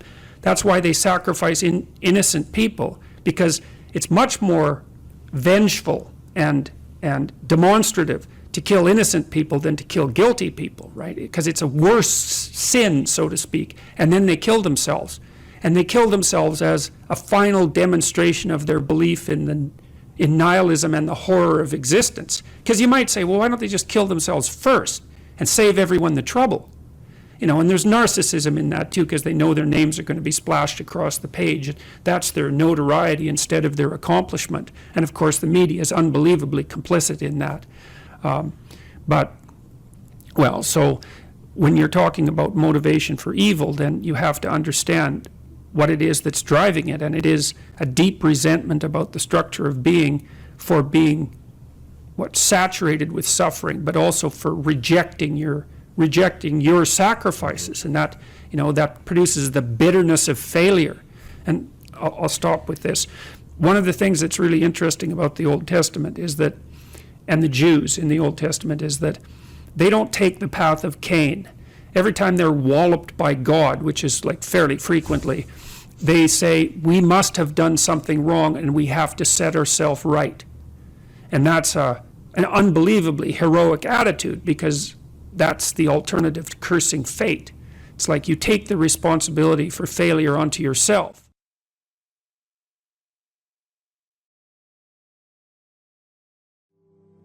I don't know if you can be less afraid of death exactly, but I think that here's a hypothesis, and this is a Socratic hypothesis. I write about this in my book too, by the way. Maybe if you live your life thoroughly, right? You take use of the advantages, make use of the advantages that are put in front of you, make use of your talents, say yes to things, tell the truth, like stand up and get at it, assuming that you can do that, you know, because some people are very ill and hurt, but assuming you can do that, I think the only way to combat fear of death is to live fully. And I think that might actually work. I kind of wonder, I've talked about this with my father too, who's getting pretty old. You know, I've asked him if, for example, if he could be transformed back into an 18-year-old, knowing what he knows now, would he do it? And he was ambivalent about that. You know, he didn't say no, but he didn't say yes. And we talked about this idea that if you lived your life fully, you know, maybe that would be good enough. Because, you know, I loved having kids, but I don't feel that I would have kids again, you know, because in some sense I've already done that. And so maybe there's a set number of adventures that you have to go on in your life. Let's say you have to be married, you have to have kids, you have to have a career, you have to have friends, you have to have something useful to do with your time outside of work. Those are all things that are covered in the future authoring program, by the way. Maybe if you do all those, it's like, that's good enough. You've had your life and that's enough. I mean, I don't know. 10 years ago, I thought, you know, if I could extend my life radically, then I would. And I'm not so sure about that now that I'm 55, you know, I'm getting older. I kind of have a suspicion that you might come to an end, you know? That's what it looks like. I mean, I don't want that to be soon, but maybe you exhaust yourself in your life, you know, maybe you can, so that there's nothing left of you, really. Do you worry that your fame traps you into the person that you were before? Yeah, well, Elvis became an Elvis impersonator by the time he died. Yeah, do you fear that you have become a Jordan Peterson impersonator? Do you fear of, in some part, becoming the famous suit-wearing, brilliant Jordan Peterson, the certainty in the pursuit of truth, always right? I think I worry about it more than anything else. I hope I do. I better. Has fame to some degree, when you look at yourself in the mirror, in the quiet of your mind, has it corrupted you? No doubt. in some regard. I mean, it's a very difficult thing to avoid, because things change around you. People are much more likely to do what you ask, for example, right? And so that's a danger, because one of the things that keeps you dying properly is that people push back against you optimally. This is why so many celebrities spiral out of control, especially the tyrannical types that, say, run countries. Everyone around them stops saying, yeah, you're deviating a little bit there. They laugh at all their jokes. They open all their doors. They always want something from them. The red carpet's always rolled out. It's like, well, you think, wouldn't that be lovely? It's, well, not if the red carpet is rolled out to you while you're on your way to perdition. That's not a good deal. You just get there more efficiently. And so one of the things that I've tried to learn to manage is to have people around me all the time who are critics, who are saying, yeah, I could have done that better, and you're a little too harsh there, and you're alienating people unnecessarily there, and you should have done some more background work there. And I think the responsibility attendant upon that increases as your influence increases. And as your influence increases, then that becomes a lot of responsibility. And then maybe have an off day. And here's an example. I've been writing some columns lately about things that perturb me, like the forthcoming famine, for example. And it's hard to take those problems on. It's difficult to take those problems on in a serious manner, and it's frightening. And it would be easier just to go up to the cottage with my wife and go out on the lake and watch the sunset. And so I'm tempted to draw on anger as a motivating energy to help me overcome the resistance to doing this. But then that makes me more harsh and judgmental in my tone when I'm reading such things, for example, on YouTube, than might be optimal. Now, I've had debates with people about that, because I have friends who say, no, if you're calling out the environmentalist globalists who are harassing the Dutch farmers, then a little anger is just the ticket. But then others say, well, you don't want to be too harsh because you alienate people who would otherwise listen to you. It's like, that's a hard balance to get right. But also maybe anger hardens your mind to where you don't notice the subtle, quiet beauty of the world. The quiet love that's always there, that permeates everything. Sometimes you can become deeply cynical about the world if it's the Nietzsche thing. Yeah. Battle not with monsters, lest ye become a monster. Yeah. And if you gaze into the abyss gazes also into you. Right. But I would say, bring it on. Right? Because that's why I also say, knowing that he's absolutely right, but if you gaze into the abyss long enough, you see the light, not the darkness. Are you sure about that? I'm betting my life on it. Yeah, that's a heck of a bet. Well, that's... Because it might distort your mind to where all you see... is abyss. Is abyss. Yeah. Is the evil in this world. Well, then I would say you haven't looked long enough. That's back to the... You're just the limited... the swords, the flaming swords. It's like... So I said the whole story of Christ was prefigured in that image. It's like the story of Christ, psychologically, is radical acceptance of the worst possible tragedy. That's what it means. That's what the crucifix means. Psychologically, it's like gaze upon that which you are most afraid of. But that story doesn't end there, because in the story, it has to be a voluntary journey to hell. And maybe that's true for everyone. There is no more terrifying idea than that, by definition. And so then, well, do you gaze upon that? Well, who knows? Who knows? How often do you gaze upon death, your own? How often do you remind yourself that this ride ends? Personally? Personally. All the time. Because you, as a deep thinker and philosopher, it's easy to start philosophizing and forgetting that you might die today. The angel of death sits on every word. How's that?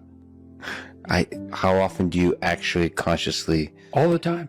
Notice the angel? All the time. I think it's one of the things that made me peculiar. When I was in graduate school, I I had the thought of death in my mind all the time. And I noticed that many of the people that I was with, these were people I admired fine. That wasn't part of their character, but it was definitely part of mine.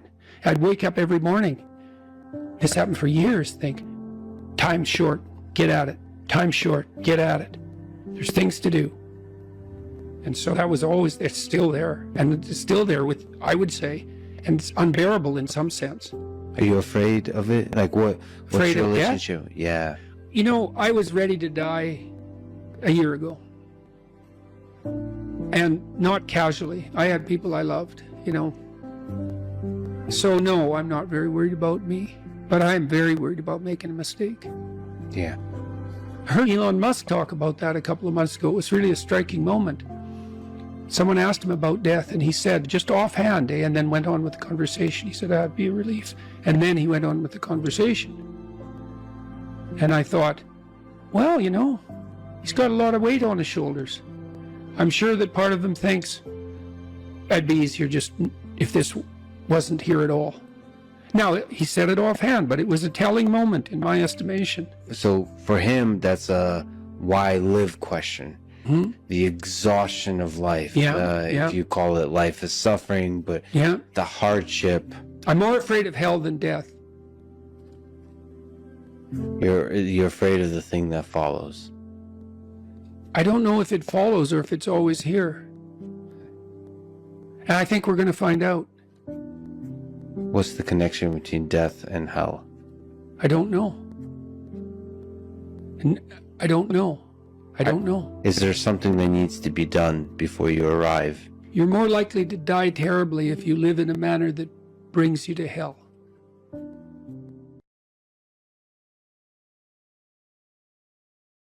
The hallmark of true sovereignty is the willingness of the elite, let's say the talented, the productive, the blessed, the gifted, to justify the unequal division of talent by serving to ameliorate the catastrophic suffering of the dispossessed.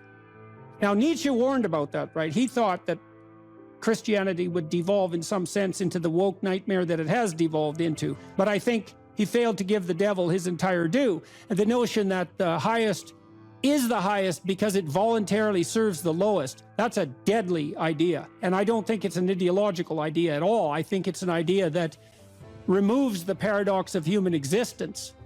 And so there's that, but then there's another insistence in both Judaism and Christianity, and I'm not saying it's limited to those doctrines, by the way, that the way to deal with suffering is not to avoid it or to circumvent it with a shallow hedonism, but to face it intensely, head on, and voluntarily in its full manifestation. And so one of the things I've realized about the Passion story, which Jung regarded as an archetypal tragedy, and in some sense a limit case, right? A story so tragic that you cannot write a more tragic story. Right. Is that it drags the observer, and so that's all of us in Christendom, through the entire catastrophe of human existence, right? So it confronts you with the mob that's after you, that you are also part of. It confronts you with moral relativism in the shape of Pontius Pilate. It confronts you with the oppression of the totalitarian state of foreigners, let's say, in the guise of Rome. It confronts you with the betrayal of your best friend. It confronts you with the willingness of the crowd to punish the virtuous and free the criminal. And that's the story of Barabbas and Christ. And Pajot told me the other day, Jonathan Pajot, that an alternative name for Barabbas was Jesus.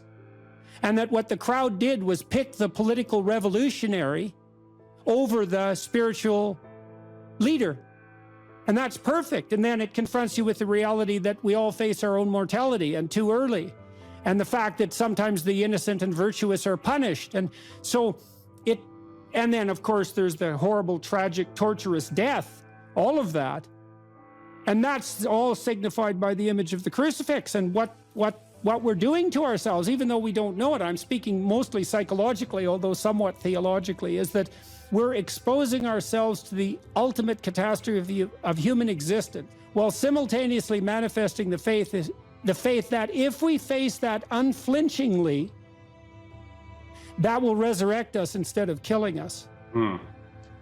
That's quite powerful. It's something, man. It's something. It's something I've been puzzling out for, well, a long time, but particularly for the last 6 months. I'm going to write about that in my new book. And when I talk to my audiences about that, you know, and I would especially say this has an impact, again, on demoralized young men, and say, look, we don't know the limits to the expansion of your personality if you're willing to face things without deception. And that's a variant of that radical honesty we were already talking about. Don't live by lies. Well, life is rife with injustice, atrocity, and suffering. And so what do you do with that? Do you avoid it? There's good physiological evidence, by the way, that if you take two groups of people and you subject one group to a stressor involuntarily, and you get the other group to take on the stressor voluntarily, that the pattern of psychophysiological response is entirely different. It's entirely different emotionally, motivationally, and in terms of the damage it does. And so the involuntary imposition of a threat is stressful and damaging, but the voluntary acceptance of a threat is invigorating and revivifying. Now, it would be nice if we could be optimistic, and I think, again, the problem with being optimistic is that it's naive. So then the question is there an optimism that's not naive? And I think there is. And the optimism that's not naive is in just a visualization of how strong people can be. So one of the things that I tell people, I've told my students in my class, in Maps of Meaning, here's a goal. You want to be the person at the funeral of your father that everyone can rely on. How would that be? You want to be the person who's broken and useless and adding to the misery in the corner. And look, I'm not making light of people's grief. You know, I understand grief. But who do you want to be when there's a crisis? Right? Do you want to be the person that everyone can turn to for strength? It's like, why the hell not? Why not that as a goal? That'd be a good goal, because then if there's a crisis, and there will be, it won't be such a bloody crisis, because there'll be someone there that can deal with it. You know, so when I went and talked to these people at the funeral home, I envisioned that. I thought, okay, well, this is something you have to contend with if you're going to be alive and adult. You have to contend with death and suffering, and you have to be ready for it. And you have to be there for the person, because that's all they're going to have. And so there's a goal, man. And in this time of nihilism, you know, it's what's the point of life? People ask, and they're taught that at universities. What's the point of life? Everything's interpretation. Humanity's a cancer on the planet. You know? Well, how about no? How about not that? How about that there's something to us?